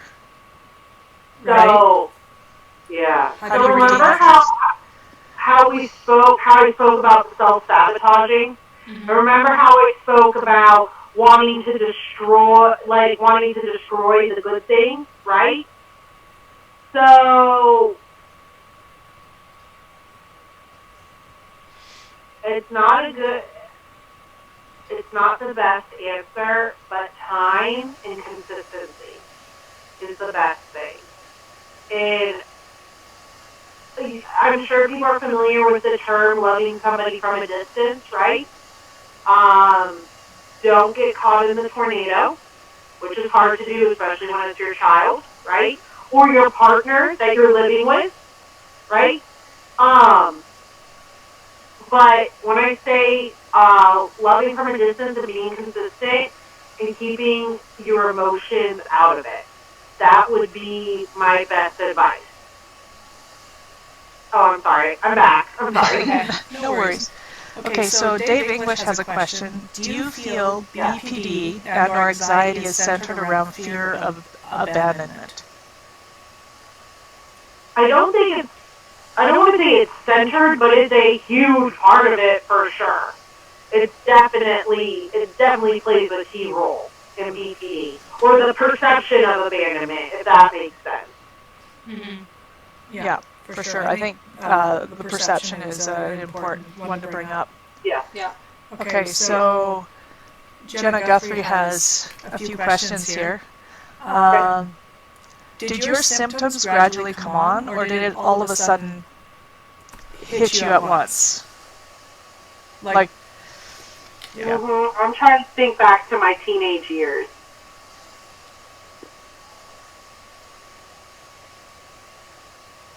I want to say they intensified as I got older. Does that make sense? Mm-hmm. They intensified as I got older. Now, as they intensified, more symptoms happened. If that makes sense. So would you say it was more visible to another party then as you got older? I'm saying, like in presentation, maybe you had stuff going on, but everybody else didn't really see what was going on, right? Mm-hmm. Would it maybe seem like someone on the someone on the outside all of a sudden, Ari just went sideways because your symptoms got that bad that they started to see it? Yes, because I was very good at putting on a show, especially around especially in public or whatever. Especially like around my parents' friends, like I would act a certain way, I would behave a certain way, like this is it. But then you could see I was starting to get a little more brazen, if that makes sense. Mm-hmm. And I was definitely I definitely was I guess you could say it was definitely visible. Okay. So Jenna's next question is, how can we help our children that are lying to add value to themselves so they don't feel like they have to embellish to do that? Can you repeat it one more time just so I can make sure I'm fully okay? How can we help our children that are lying to add value to themselves? Because I think you had talked about how people with borderline sometimes embellish and lie so that they feel better about themselves. Yeah. So what can a parent do for their children so that they don't have to feel like they have to do that anymore? Reassurance, for sure. Also, reassurance is key. Again, I cannot stress enough about when I say physical fitness. I'm not saying they have to have six-pack abs or anything like that, but you want to do things with them that make them feel strong, right? Because, and I'm not saying physically strong, but like this inner sense of self-worth. So if there are like activities that you can do, like take them zip lining, things like that, right? Like things that you don't normally do, I believe are really good character builders, right? And confidence builders. Um, Helping them to step outside of their comfort zone is one of the biggest things too that I believe will. Well, that was one of the good things that my parents helped me do, was to consistently step outside of myself and to try new things. Um, but again, like reassurance. Know your kids. The 5 love languages, right? Mm-hmm. Learn what your child's love language is and speak to them through that love language. Don't speak to them through your love language, because here's the thing, they're a kid, okay? It's not their job to know what your love language is. It's your job to know what their love language is and to speak to them through it. So that would be my advice. Okay. Thank you for your answers. So with the 50-50 perception versus reality we talked about earlier, do you personally realize later that that what you perceived happened didn't actually happen? I think we touched on this a little bit, but Yes, I do. Not all the time, not for everything, but yes, I personally have learned to know what is true and what is not, and to stop and look back. But I also learned, to give, when I say benefit of the doubt, when somebody says, hey, this is what really happened, I'm like, okay, well, that there's a possibility that happened. There's a possibility that what I feel, what I feel, let's not be the key word, feel what happened, may not be what the actual reality is. Is that because you've been under treatment for so long? If someone was not treated, would they feel the same way? Would they see things the same way? Probably not. But there are times of self-reflection for sure where I'd be like, oh, maybe it wasn't like that, actually. Maybe that's not what really happened. But then when you think like that, you freak out because you are now confirming your worst fear, that you're insane, that you're literally losing your mind. And again, it's talking about facing that reality or whatever. And I remember when I wasn't in a good headspace, I didn't want to face that reality because I was already dealing with 500 other things. So that's how I would describe it as. okay. Now with the suicidal feelings, do you think it would be easy for a parent to see that their child is having these feelings? Or was that something you kept concealed?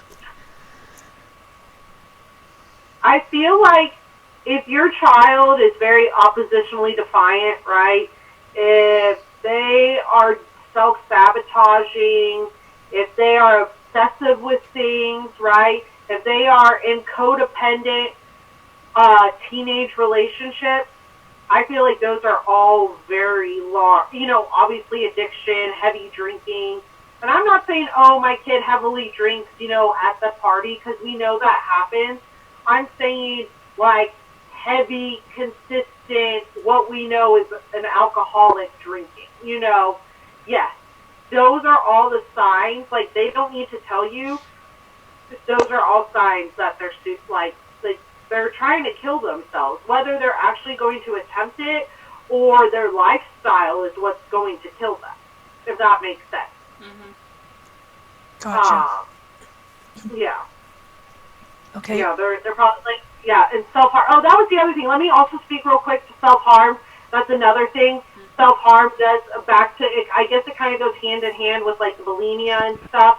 Self-harm is another one, cutting, bruising themselves, whatever. Some type of torture to themselves, that's something that parents need to be aware of as well. Okay. Pamela Holt asked, are BPD on any medications? Some are, some aren't. Um, some take medicine for anxiety, some take medicine for depression, some take, it just depends, and that's dependent upon the psychiatrist, right, that they're dealing with. But for BPD itself, there is no medicine to make it go away, which I feel like everybody knows, but I just want to reiterate that. There's nothing that goes away. Now, some of the meds might be treating certain symptoms of BPD, but it's not fully treating BPD itself. Okay. Ryan Smith just asked a question that's somewhat related, and he was wondering if you believe that medication for, like, such as mood stabilizers could be game changers for those who have BPD.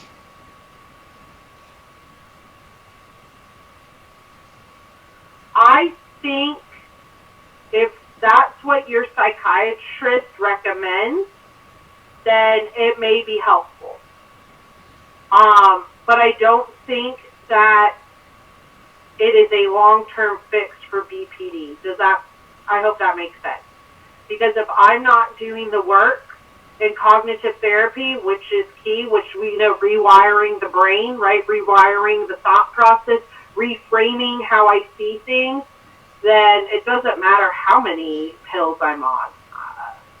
What does it matter? It just means now I'm just on a lot of pills, like on a lot of medication. So I believe it helps, but I don't think it's the game changer. The game changer is, like I said, it might take the edge off, so it might make it easier for that person to self-reflect or whatnot, but it's not the end-all be-all to BPD, no.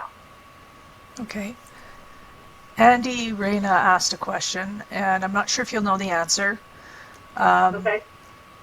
He asked, what is the percentage of BPD found in males and females? Do you know? I do not know that. I do believe the percentage of BPD is higher in females than males, but that's probably about all I know. Gotcha, thank you. So we have Kyle Paskowitz, and hopefully I pronounced that okay. He's got a question here. How do we know when to be understanding of the conditions versus enforcing firm boundaries? Often I've noticed that someone with BPD will push away anyone who they see as an authority figure, but at the same time seem to really have a strong need for some structure and discipline. Yes. Oh my gosh, he just spoke to my inner self. Oh my gosh. Okay. So it is a little bit of a dance and a jig, right? I believe the reason why I did so well in the military is my need for discipline, right? It gave me the structure. It gave me the repetitiveness that I needed, and it was a relief because it was like the military had this certain amount of control over me, and I didn't have to worry about it, right? Because it was like, oh, I go to work at this time, I do this at this time. Like, I didn't have to think about it. It was great. It was awesome. I want to be very, very clear with this. You can have your boundaries and still be compassionate. You can, yeah, right? Let's say I'll use me and my boyfriend, for example. Let's say one day I get upset and I'm screaming at him or whatever, right? He will walk away and he will shut the door and he will tell me, he'll be like, we're not going to talk until after you calm down, right? And he just takes a moment and I take a moment, right? You can still be, he's compassionate to what's going on because he's not reacting to me, right? He's just removing himself from the situation. And of course, like all women, we go march after him and follow him, right? Because we're crazy. But at the same time, he's setting a healthy boundary with me. It is, remember how we talked about the compliment sandwich? It is, Ari, I love you. We're not going to have this conversation until we calm down. go, just go sit down or something, and we'll talk about it when we're in a better place. And that, like, there is a way to handle it. Like I said, you can hold. There's a balance. You can hold your boundaries and still be compassionate. Just because you're asking them to respect your boundaries does not mean you're not being compassionate. Now, if you spit in their face, okay, now you just violated that person's boundaries. So it's one of those things. Awesome. So that's my yes. Thank you so much. We have about 3 more questions. So okay. I'm going to move on. Donna Ward has a couple of questions. The first one, she was asking if this program is meant to address parents with adult BPD children. And I guess that's something that more Jenna and I would answer. And I think it's for anyone. Correct me if I'm wrong, Jenna. This is to help anyone understand the perspective of someone with borderline personality disorder, whether that may be a child in their teens, an adult child, a co-parent, or a spouse, brother, sister, uncle, right? It's not really geared to any one group. Yeah, so the whole point, I mean, as I explained to Ari, most of the people that are watching this are alienated parents, right? So we knew there was going to be kind of a spin to understanding why a person would do that, would have alienating behaviors, but it's really to have, an understanding of what's going on in the mind of someone that suffers from this condition so that we can start acting with some empathy towards it, right? Because we can actually help the borderline individual regulate themselves, even if we're the devil in their eyes, right? So if we're co-parenting with somebody, or we have a child that's borderline, or, my niece is borderline or whatever, our behaviors can really help when we understand them, when we show up with empathy, for them to, have trust in us and to ground themselves and to, like, are you agreeing with what I'm saying, Ari? This is my perception of things and why I wanted to do this. I was actually going to kind of give like a military tactic, right? So when the U.S. goes after its enemies, it's done its research, right? We know our enemy. So the best way to combat your enemy is to fully understand your enemy. So if you see I hate to say an alienated parent as the enemy, but please, everybody, y'all. We know what you mean, yeah. Understand your enemy. Know your enemy. Know the ins and outs. Know their weaknesses. Know what triggers them. Know where to go. Know where not to go. You know what I'm saying? If there is, if there's a minefield, right? It's like navigating a minefield. Know where the mines are. Don't go over there. Like, stay on the path. So, this is for anybody, really. I mean, and again, if there's anybody out there who has BPD as well, like, my thing too, I think the other thing that, Jenna, was that you and I discussed is that we wanted to bring hope to people. Like I said in the beginning, like, don't give up hope on us. Like, don't give up. Because it's always there. It's always there until we're no longer on this earth. So just keep believing. Like, keep believing. And you'll see a change. You will see a change. Yeah. Because I hate to... Yeah, go on. Sorry, I was just going to say that you were talking about the enemy. I mean, it's not you that's the enemy, and it's not the co-parent that's the enemy, and it's not our child that's the enemy, or whoever is dealing with this. It's the disorder that's the enemy. So we need to understand it so we can have compassion for it, or else we're fighting the person. Yes, exactly. You're fighting the person. You're fighting the vessel, not the actual problem. Yeah. So, yeah. Yeah. So anyone that can benefit from this, right? Anyone can. Yeah. Yes. Absolutely. Okay, next question. My daughter has created such a false narrative, she seems to truly believe it. Is this typical? And is it typical for a person with BPD to completely lose their shit when they really honestly not realize they've lost it? Yes, it is. I will say that your child has probably completely created this false narrative as some sort of means to cope with what's happening. What they're trying to cope with, I'm not sure. It could be the stress of the separation itself. But I would also say it's part of the dissociation as well. And I would strongly recommend, if you can, that if you can help that child to go seek help, whether it be in the home or if he or she needs to go somewhere else for a little bit. That would be yes. But yes, what they're saying is true. Yes. Yes. Awesome. So I've asked 2 out of 3 questions, and we have 3 more to go, just so you know. Okay. So And I have one too from Michelle. I don't know if you have that one there, Monique. Oh, no, I don't. Okay. So Giselle Blum has a couple of questions. Her first one is, how does a target parent communicate with a BPD co-parent in order to ease into allowing visitation with our kids? Ooh. Yeah. Okay. So, Jenna, do you remember somebody had posted about reaching out to the mother, because, she was the stepmom. Yes, and I remember. wanted to reach out to the mother, blah, blah, blah. And I was like, and I messaged you, and I was like, that is not a good idea. That is not a good idea. So, first and foremost, if you are a step-parent, God bless you. You definitely deserve a pat on the back. And I give you all the credit in the world.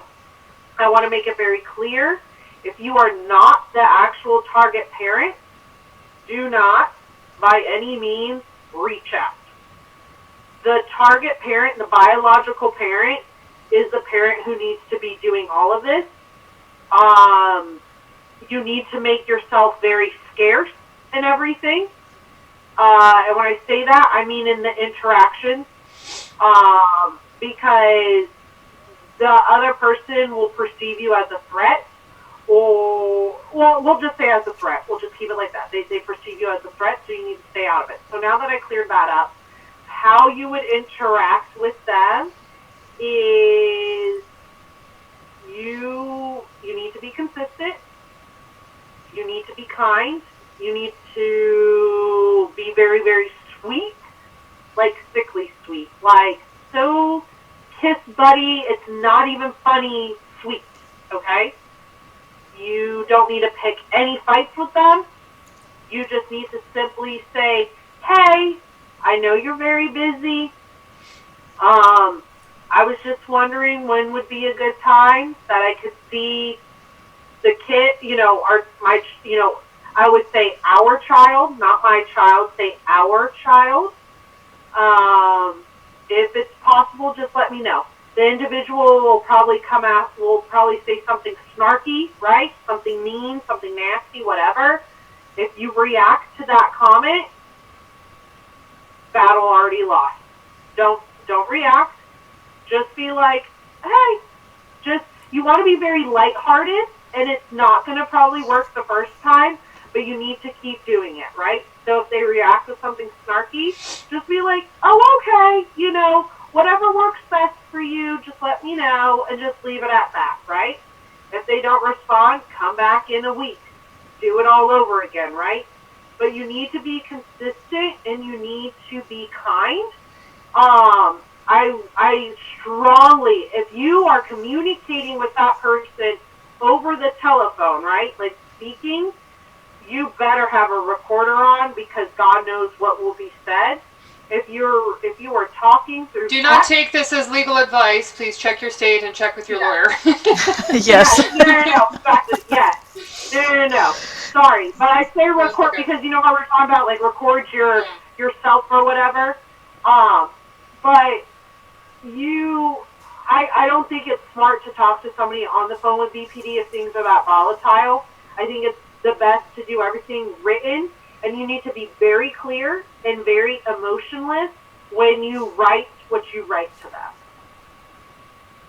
So that would be how I would handle them. But you have to be sickly sweet. You have to be so sweet.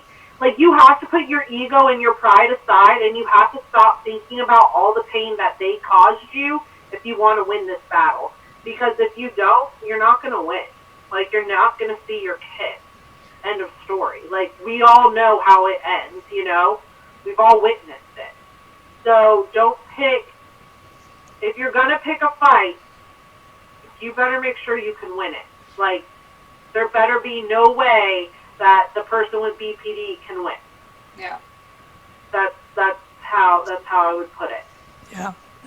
I just want to say that's such an awesome point and so hard for alienated parents to swallow, because even while you're saying it, even though it's what I teach, it still makes my stomach turn, right? Because it is so hard to humble yourself to that point where you almost feel like it's groveling to see your own child that you shouldn't have to grovel for.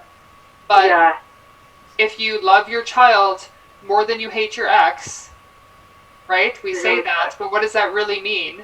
You need to be willing to go to the extent of, I say, you know, stroking the 2-year-old no matter what is happening, right? Stroking your ex's ego and making sure that they're feeling safe and secure. It's not going to happen. Nope, not at all. Yeah. Yep. So Giselle's next question was actually very similar to the first one, so I'm just going to pop over it. She was just saying, where can we go with a BPD co-parent? If they ignore us, what should we do? And I think you just answered that. Mm-hmm. Basically persistence, right? Sickly sweet. Yeah. Earlier you had said non-emotional, like don't be throwing fire. Yeah. Okay. So Ryan Smith has a couple more questions. Okay. How would you approach a possible BPD parent with a goal of motivating them to learn about BPD traits in their child, which they may be inducing into the child? Don't. Don't. If you want to keep seeing your kid, don't. That parent will never see it, okay? The parent will see that, the parent might possibly see that something's wrong, right? But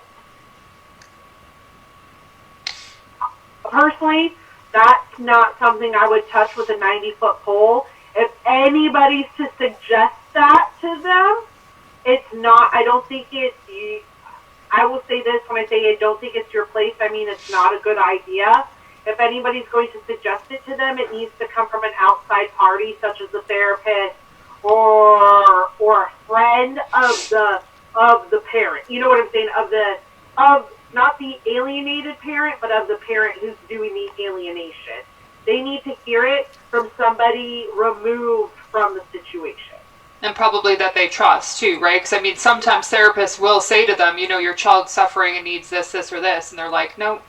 Or it's that parent. It's the other parent's fault. If the other parent would just piss off, well, and something we talk a lot about too, Jenna, you'll confirm, is responsibility. Is it our responsibility to be teaching that to our ex-partner, right? Yeah. I'm not sure that it is. Oh, you mean like whose responsibility is it? And it's not ours. It's not our responsibility for teaching our ex. No. Absolutely not. And that's what I'm saying is, like, sometimes, you know, we want to talk about boundaries and stuff. At that point, you have to realize that now you are violating that other person's boundaries. Even though you don't mean to be, but you are. Even though you're like, well, it's in the best interest of my child. Well, you work on it when you're with your child. You don't enforce that while that child is with the other person, because you don't want it done to you, period.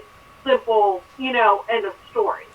So you, as crazy as it sounds, because BPD people struggle with boundaries because we ourselves really don't have boundaries, you, as when I say the normal people, have to respect the boundaries that you have for yourself. You have to act like they have the same boundaries. Does that make sense? Because we don't really have boundaries. Like, one day you can walk all over us, the next day you better not even look at us. Yeah, I know. It's like I said, it's mayhem. It really is. It's mayhem. Okay, if the nice approach had made things worse for years and the child is declining, then what would you suggest?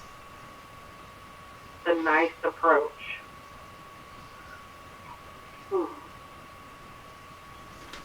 I would keep being nice.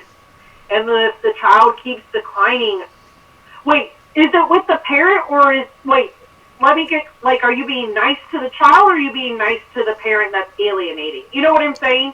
I interpret that as meaning nice to the parent who's alienating. I interpret that as, because the child's declining, so I'm interpreting it as if the child's displaying some traits, maybe they're borderline or mom is or whatever, so they're mimicking it. But if the child's rejecting the normal parent, even though the normal parent's doing all the things that you're telling us to do, right? Be nice and be kind and don't react, and they're still refusing or rejecting that parent, what can a parent do? Yeah, he just clarified nice to the parent. Oh, if the nice approach I was to the wrong. parent. Yeah, sorry. Yeah, okay. Right. So if you're being nice to the parent and it's still not working and the child's declining. Yeah. Well, obviously you can always go to court, right? If you want to put your foot down and go that route. I feel like at that point that's kind of your only, right? That's your only bet, because what else can you do? But I would tell you to keep being nice. Keep contact to a minimum. And as for your child, you can always ask for therapy again via the court, because, right, you can't force that parent to do anything with that child. You know what I'm saying? Like, I'm sorry, the child is fully in their hands, it's in their custody or whatever. The best thing I can tell y'all is that you wait till they turn 18 and you reach out, and you work through it. There's no easy answer, right? All I can tell you is just to keep being nice, because at the end of the day, you have to live with yourself, and you have to know that you did everything that you could to be part of that child's life and to not give that parent any leverage or any excuse to do what they're doing, except the fact that they are making that their own choice to do that. Does that make sense? Yeah. What I'm saying? Yeah, and he just said that the child is declining significantly and psychological treatment recommendations are also being disregarded. Ryan, I suggest you give Jenna and I a call. Maybe this could be a discussion we can have together with you. So you could. Sorry, I was just going to say. I just wanted to speak to Ryan for a second. Ryan, I believe in a higher power, and my eyes water for your child. I want you to know I'm going to pray for you guys tonight. Don't give up. I know how scary this is. I know my parents shed many, many tears. Don't give up. Your child's resilient, and I believe that your child will overcome this. Just don't give up. So, don't give up. That's what I have to say. So, can I say something quick? I'm sorry, Monique, because I know you were going to ask a question. But just to extend that more, because you said don't give up, there's a ton of parents out there that are like, you know what, I just need to walk away. I'm doing more damage to my kid by trying to be in their life. Do you agree with that? So walking away I want to clarify this. Walking away doesn't mean you've given up. Walking away is, when I say walking away, it doesn't mean you're like, oh, screw my kid, I'm never going to support them. No. Yeah. It means this is too much chaos. This is causing too much pain for my child. My child isn't getting an actual childhood. What they are getting is more trauma. Right? That right there is a healthy thing. So let me say this. It's not just a mother. It's any parent. Mm-hmm. A parent puts the needs of their child above the wants of their heart. Absolutely. Even though it's the hardest thing to do, I'm going to kind of put it like this. You know how young mothers, or parents in general, not just mothers, but dads too, put their babies up for adoption, right? Because they need to find a better place. But did those parents give up? Are they losers for trying to give their child the best chance possible? No, they're not, right?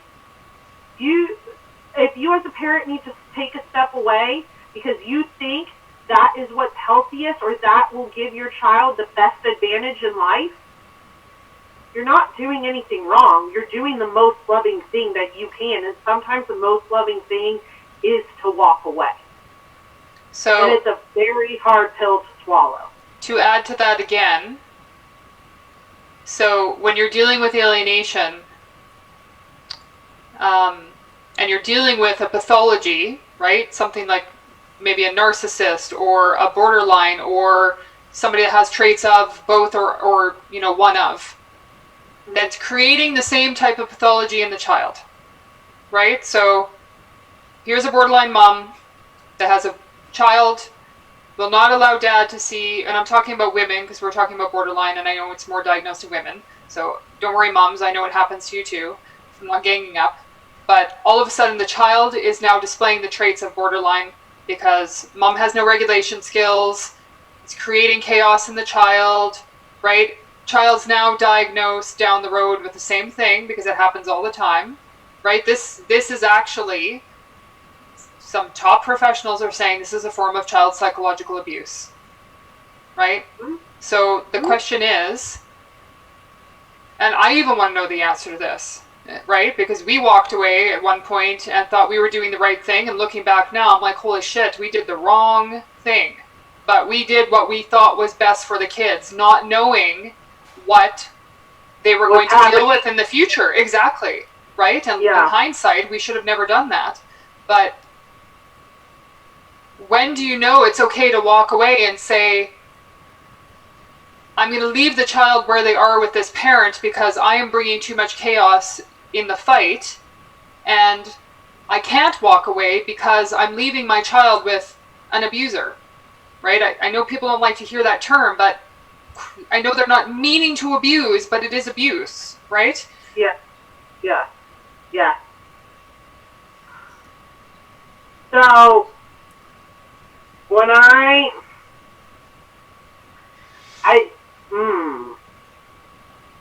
So, I feel like when you are constantly in and out of court, when you have tried the nice thing, and I don't mean you tried the nice thing once or twice. I mean, you've literally tried the nice thing for 4 years, and all you're doing is creating chaos, and you and that other parent are literally arguing and fighting in front of your child every single time, or every time there's a drop. Now, kids cry when drop-offs happen. I'm not talking about that.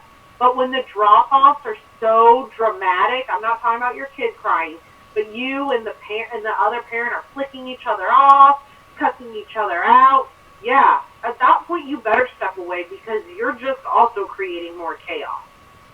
At some point, you as a parent, you need to assess the situation. I would suggest you assess the situation with a professional, such as a family coach, a family therapist, and probably an attorney as well, just so that because an attorney, the reason why I want to say the good thing to hear from an attorney is because they can explain to you, like, hey, you're going to have to go to court for this, and this, right? And then the family therapist or whatever can explain, and then these are the effects that are going to happen on your child, right? So, again, if you've done the nice thing, if you've done the court thing, if you've done all of these things and your child is violent and just getting worse and worse and worse and worse, remove yourself. Because that child is escalating. And the last thing you need to do is for your child to have such a horrific childhood that they cannot recover from it. And only you, when I say only, like, only you can prevent forest fires. But you know what I'm saying?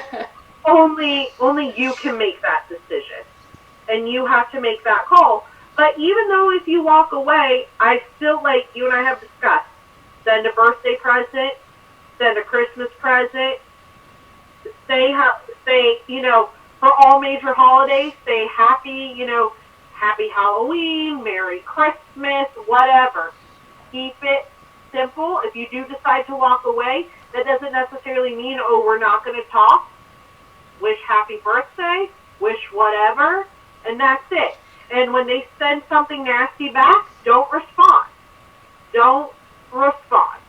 Just don't respond. Yeah, that was Okay. good advice. Thank you. Yeah, Jenna Guthrie actually expounded on it. She asked, when do you walk away? Before you asked, Jenna. You guys are on the same wavelength. But her, beyond that, she was asking, like, doesn't that reiterate the child's fear of abandonment? And does the chaos actually stop if you do walk away? The child already feels abandoned. You know what I'm saying? So the child at this point, because here's the thing, you're saying like, okay, I walk away or whatever. At this point, right? At this point, you're not even seeing your child, right? At this point, you haven't seen them in years. So it doesn't even really make a difference whether you guys go to court or not. Well, some of them are still seeing them, right? But it's the chaos you were talking about. The pickups are absolutely insane. There's police at the house. It's total chaos.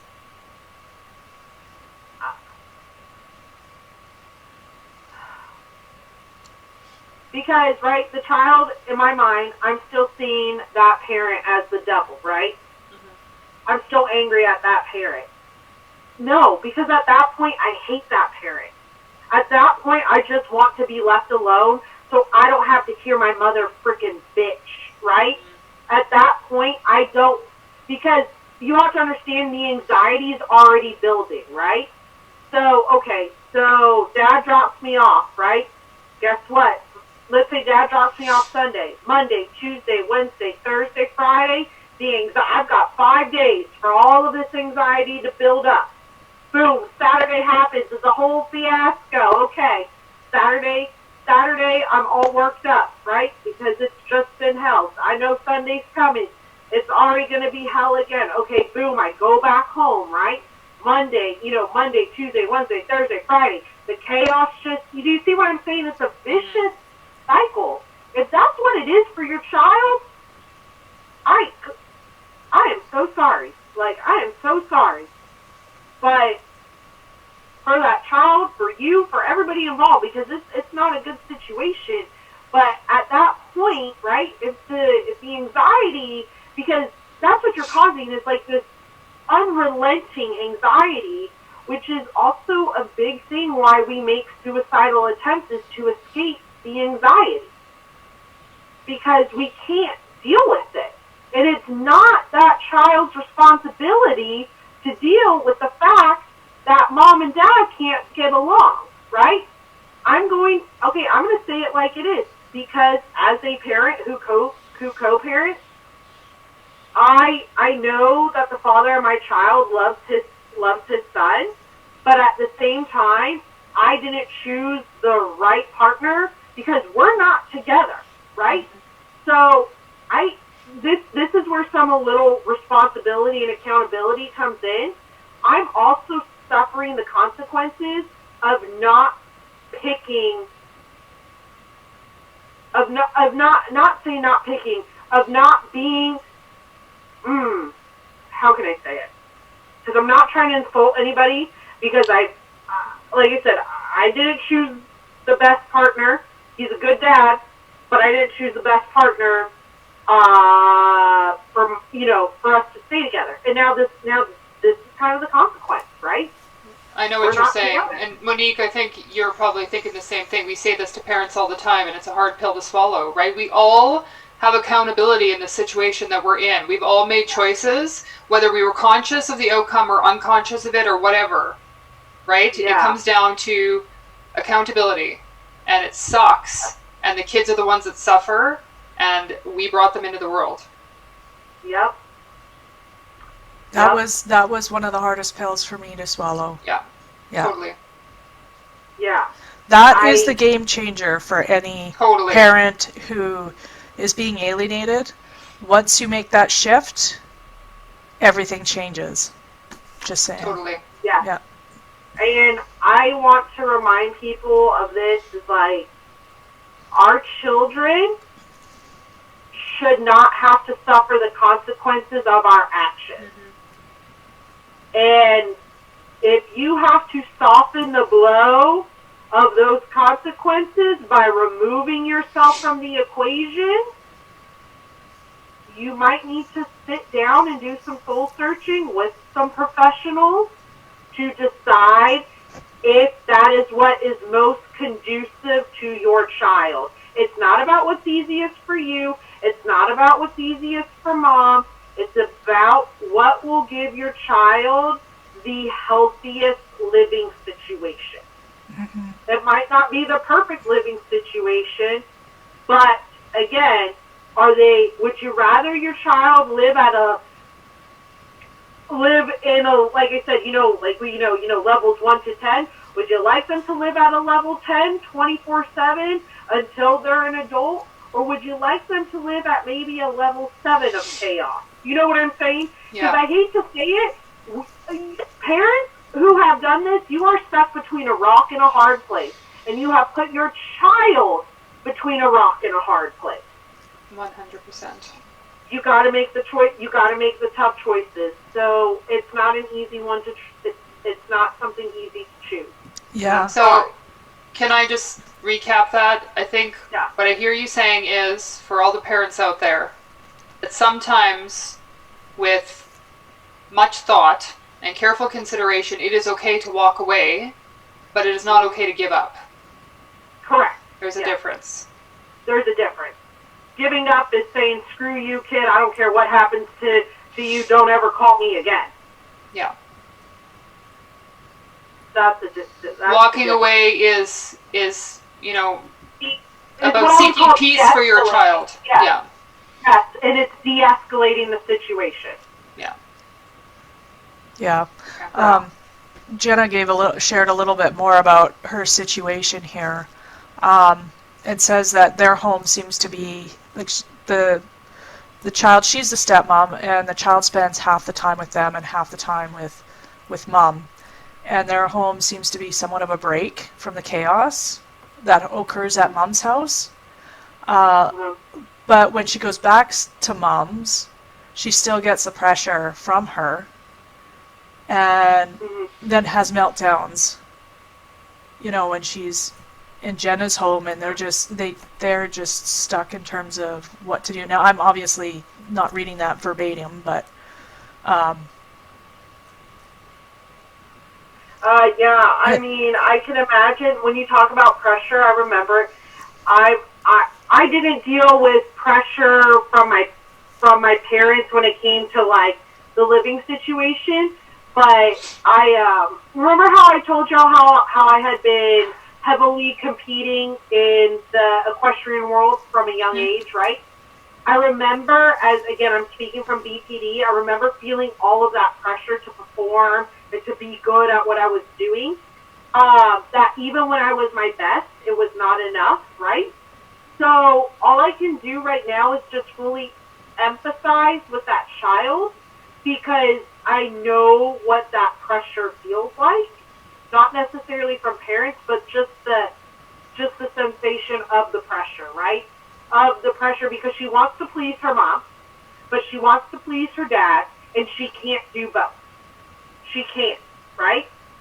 So if dad is a healthy living situation or whatever, again, if you guys have cameras in the home, and if she is coming to you guys and breaking down in front of you, I don't know if that would be something to record. I'm not really sure, just to bring as proof if you have decided, like, we're going to go to court and we're going to fight.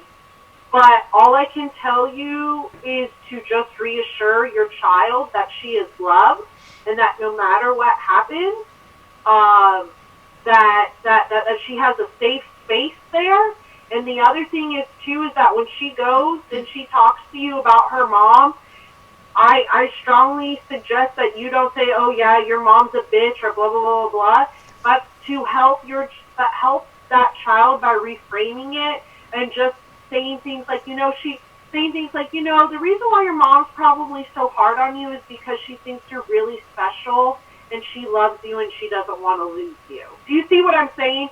Because that child does not need to deal with the fact that, oh, my mom's a psychopath. She doesn't need to hear that. She needs the reassurance that she's loved and that, and that her mom, don't make her mom out to be the bad guy, because that's what you're trying to avoid, right? You're already being made out to be the bad guy, so don't do it back to that child, because she's already taking on enough pressure from mom. I just want to I hope that makes sense. No, yeah, it does. And I don't want to get into too much further discussion because we've already been on for 2.5 hours. I want to speak to the whole, does the chaos stop if you walk away? I want to give my own opinion. You guys can agree or disagree. And then we're going to do 2 more questions. And then, I'm sorry, we're going to have to cut her off there. Yeah. So my thought, does the chaos stop if you walk away? And based on what I know, what I've learned, what I've heard from adult alienated children, what I know of BPD, if the co-parent isn't treated, no, it does not stop. The chaos continues. That's my short and sweet answer. Because if that co-parent doesn't know how to regulate themselves, that home is going to be chaotic unless they get help, right? And for somebody who's not personality disordered and the parent is, weaponizing the child, and the child cuts off and you walk away, they want to make sure it stays that way. So they're going to keep reinforcing what's been done over the last year. So either way, the chaos continues for the child, from my perspective. And I don't think Ari disagreed with that. I think she said it's probably better, and if I'm wrong, tell me, that the chaos is a 7 in the kid's life because, BPD mom or whoever is causing chaos in the home, but not an 11 because dad's fighting tooth or nail and they're going to court all the time, and right, it's not a good situation, right? We got ourselves into horrible situations that we may not be able to fix. Correct. Right? I want to be clear on that. That yes, there are solutions out there, but there is no solution to this situation. Yeah. So, what is better, an 11 or a 7? Exactly. I don't know, and that's for every parent to decide. Yeah, exactly. That's my point. Like you guys hit it on the head. like you have to make that decision, and like I said, I cannot emphasize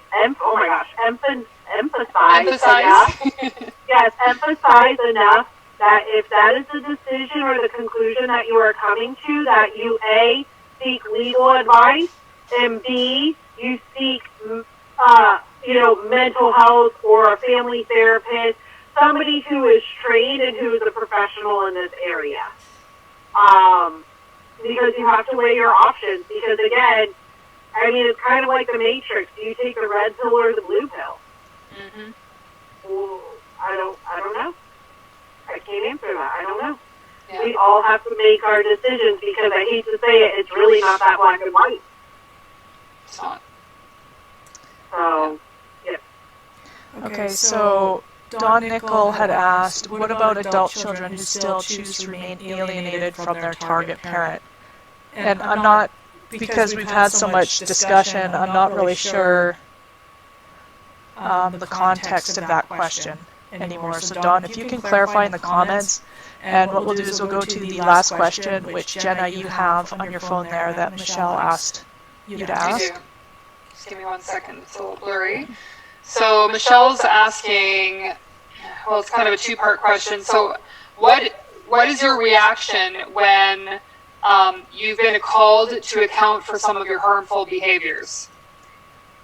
Wait, say that one more time. What is my reaction when I am... Yeah, what is your reaction? Well, think back, I guess, probably to when you were not under treatment or seeking treatment. Okay. What was your reaction when people called you to account or called you out on your harmful behaviors? Speaking in circles, rage, gaslighting, all the typical, when I say all the typical, all the stuff that everybody's already dealing with. Denial, Yeah. Delusion. Yeah. So internally, like, in your mind, were you, like, knowing it's true that you shouldn't behave that way, but you were just, like, reactive and defensive, or were you just delusional about the situation? Both. Okay. Both happen. Both happen. Because remember, when I, know that I did it, oh yeah, I'm going to be really freaking defensive, right? Yeah. I'm going to be, over the top, because I'm again, my perception, I don't want you to perceive me as a wicked person. So if I can convince you that you're freaking crazy, guess what?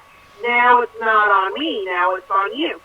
But if I'm in a delusion, I'm just going to look at you and be like, you're freaking crazy, Now, if you keep coming, again, I'm talking about if I'm in my delusion, right? Yeah. If I'm still in my delusion and you keep bringing it up, then I'm going to start getting pissed. Because remember, my perception is that it didn't happen, and it happened this way, not the way that you're saying that it happened. Now, the other thing is, too, I also want to point it out too, is that going back to accountability is there are many times where people will say X happened, and how do I say it? Just because somebody has BPD doesn't mean that they're always delusional. It doesn't mean that they're always wrong, right? I'm still a person. There are times where, for example, I'm just going to put this out here. Let's say, Joe Schmo hits me in the face, right? Mm-hmm. And then if he turns around and goes, I never hit you, what are you talking about, right? Tries to gaslight me. No, that's not okay. Again, back to accountability, I suggest that if you do go ahead and you call out that BPD person, when I say you need to come correct, you better make sure there is no fallacy, that you didn't do anything wrong, because you're not going to get anywhere, because if you were in the wrong, it's just not, you know what I'm saying? You have to be completely innocent if you're going to pick that fight. Yeah. Okay.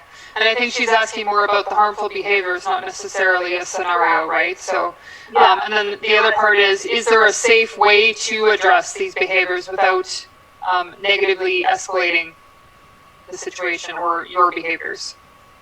So remember how we said earlier, it's not on y'all, it's not your responsibility? Yeah. I would say that's the same thing. It's not your responsibility. You're not a medical professional, and that's the thing too. Is I want to emphasize this as well, and I feel like y'all have emphasized this as well.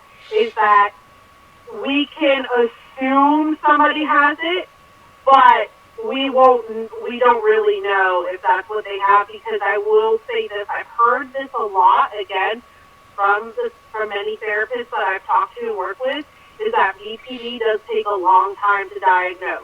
Mm-hmm. It's not, I met with you once and you checked off all the boxes. No, because if you, for example, if you're going through a bad day, Jenna, you yourself could easily check off all the boxes. Oh yeah, totally. Yeah. Right? But that doesn't mean you have BPD. Yeah. So I want to say this.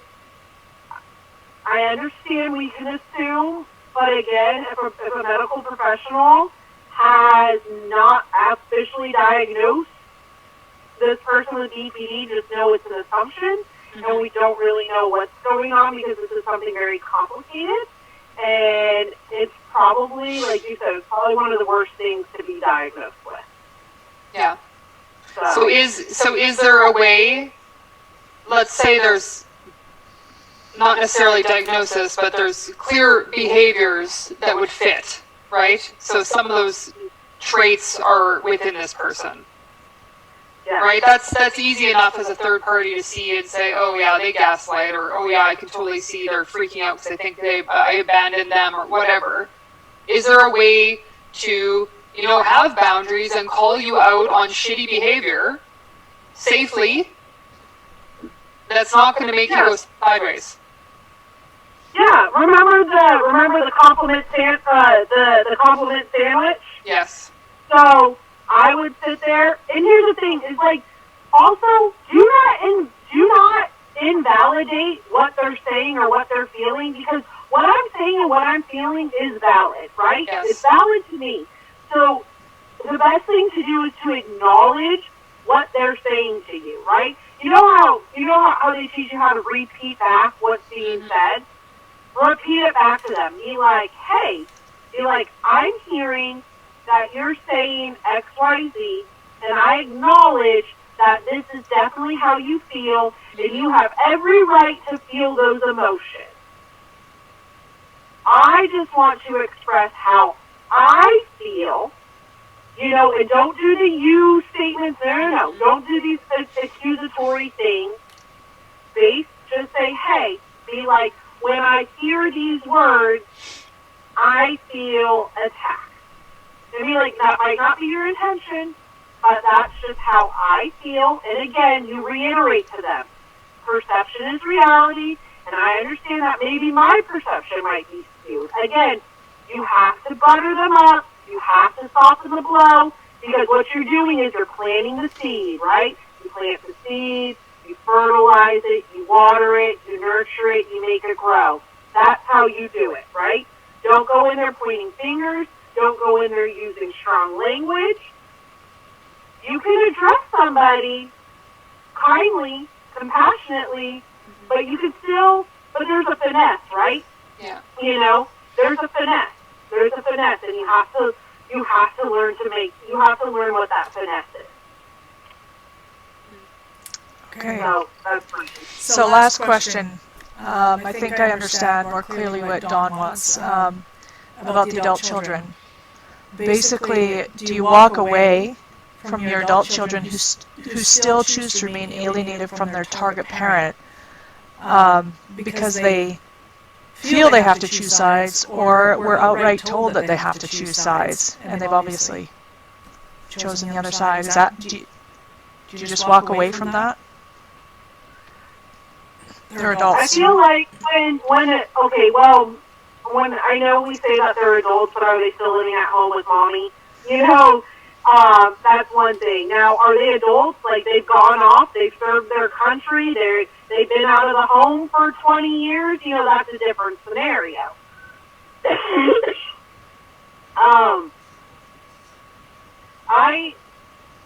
I feel like being an adult, right? Your child's an adult, so you be an adult. You can still be cordial with them. You can still send them a happy birthday, a Merry Christmas, and leave it at that, right?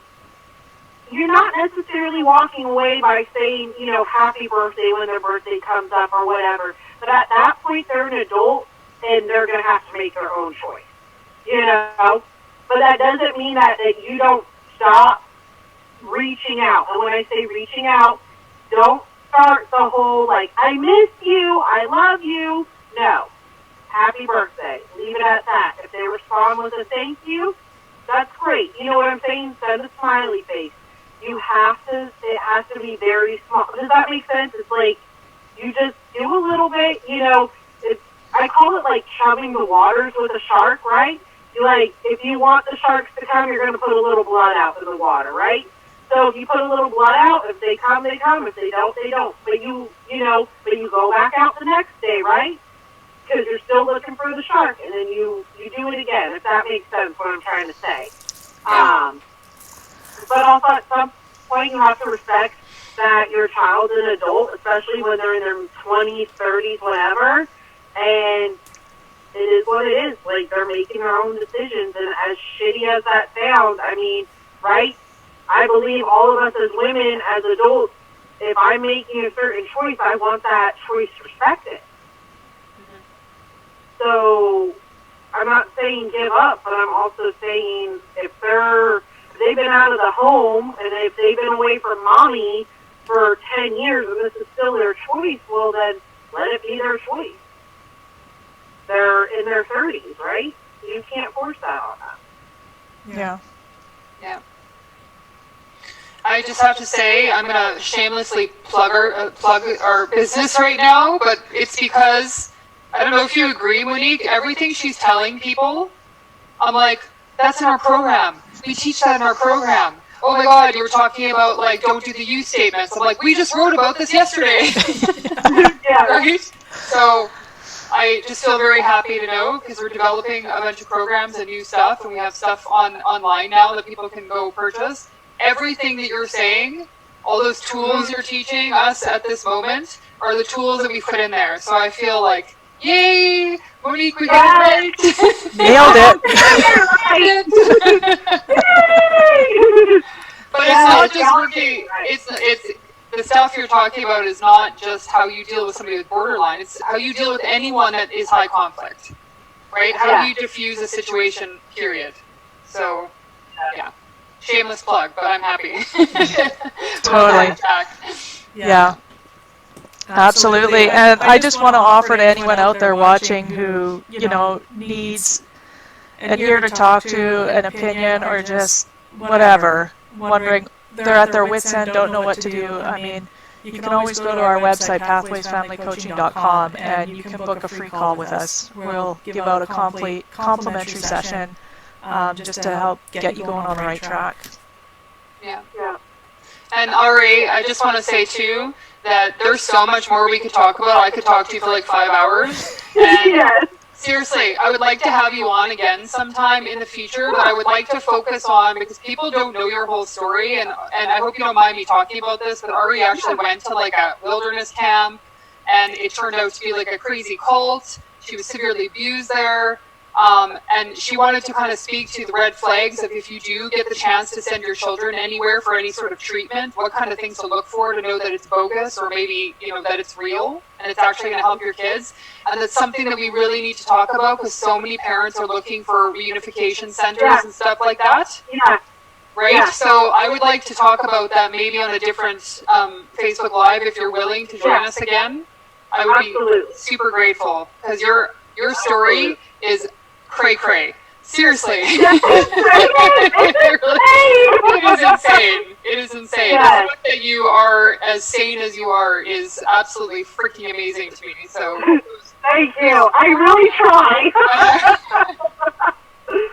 Yes. I know. Yes, definitely. Awesome. Definitely. Cool. So everybody, if you're interested in watching that, keep watching our page, and we'll post about it in the future. But I don't know, Monique, if you want to say anything. I just want to say thank you to Ari again, from every single parent that's watching, every kid, right? I don't know who's watching us today, but I'm so freaking grateful that you came on to talk to us. You're an amazing human being, and you have overcome, I'm getting emotional again, you've overcome such crazy, I'm a big crier. You've overcome the craziest odds, and you've been incredibly successful, and I know you struggle every day, but talking to you, you are so sensical, and it gives me such amazing hope for any kids that are struggling right now with emotional problems because of divorce or their parent or whatever, that they can come through this with resilience, and they can have an awesome future, and they can reconnect with their, loving normal parents in the future when they're ready to do so.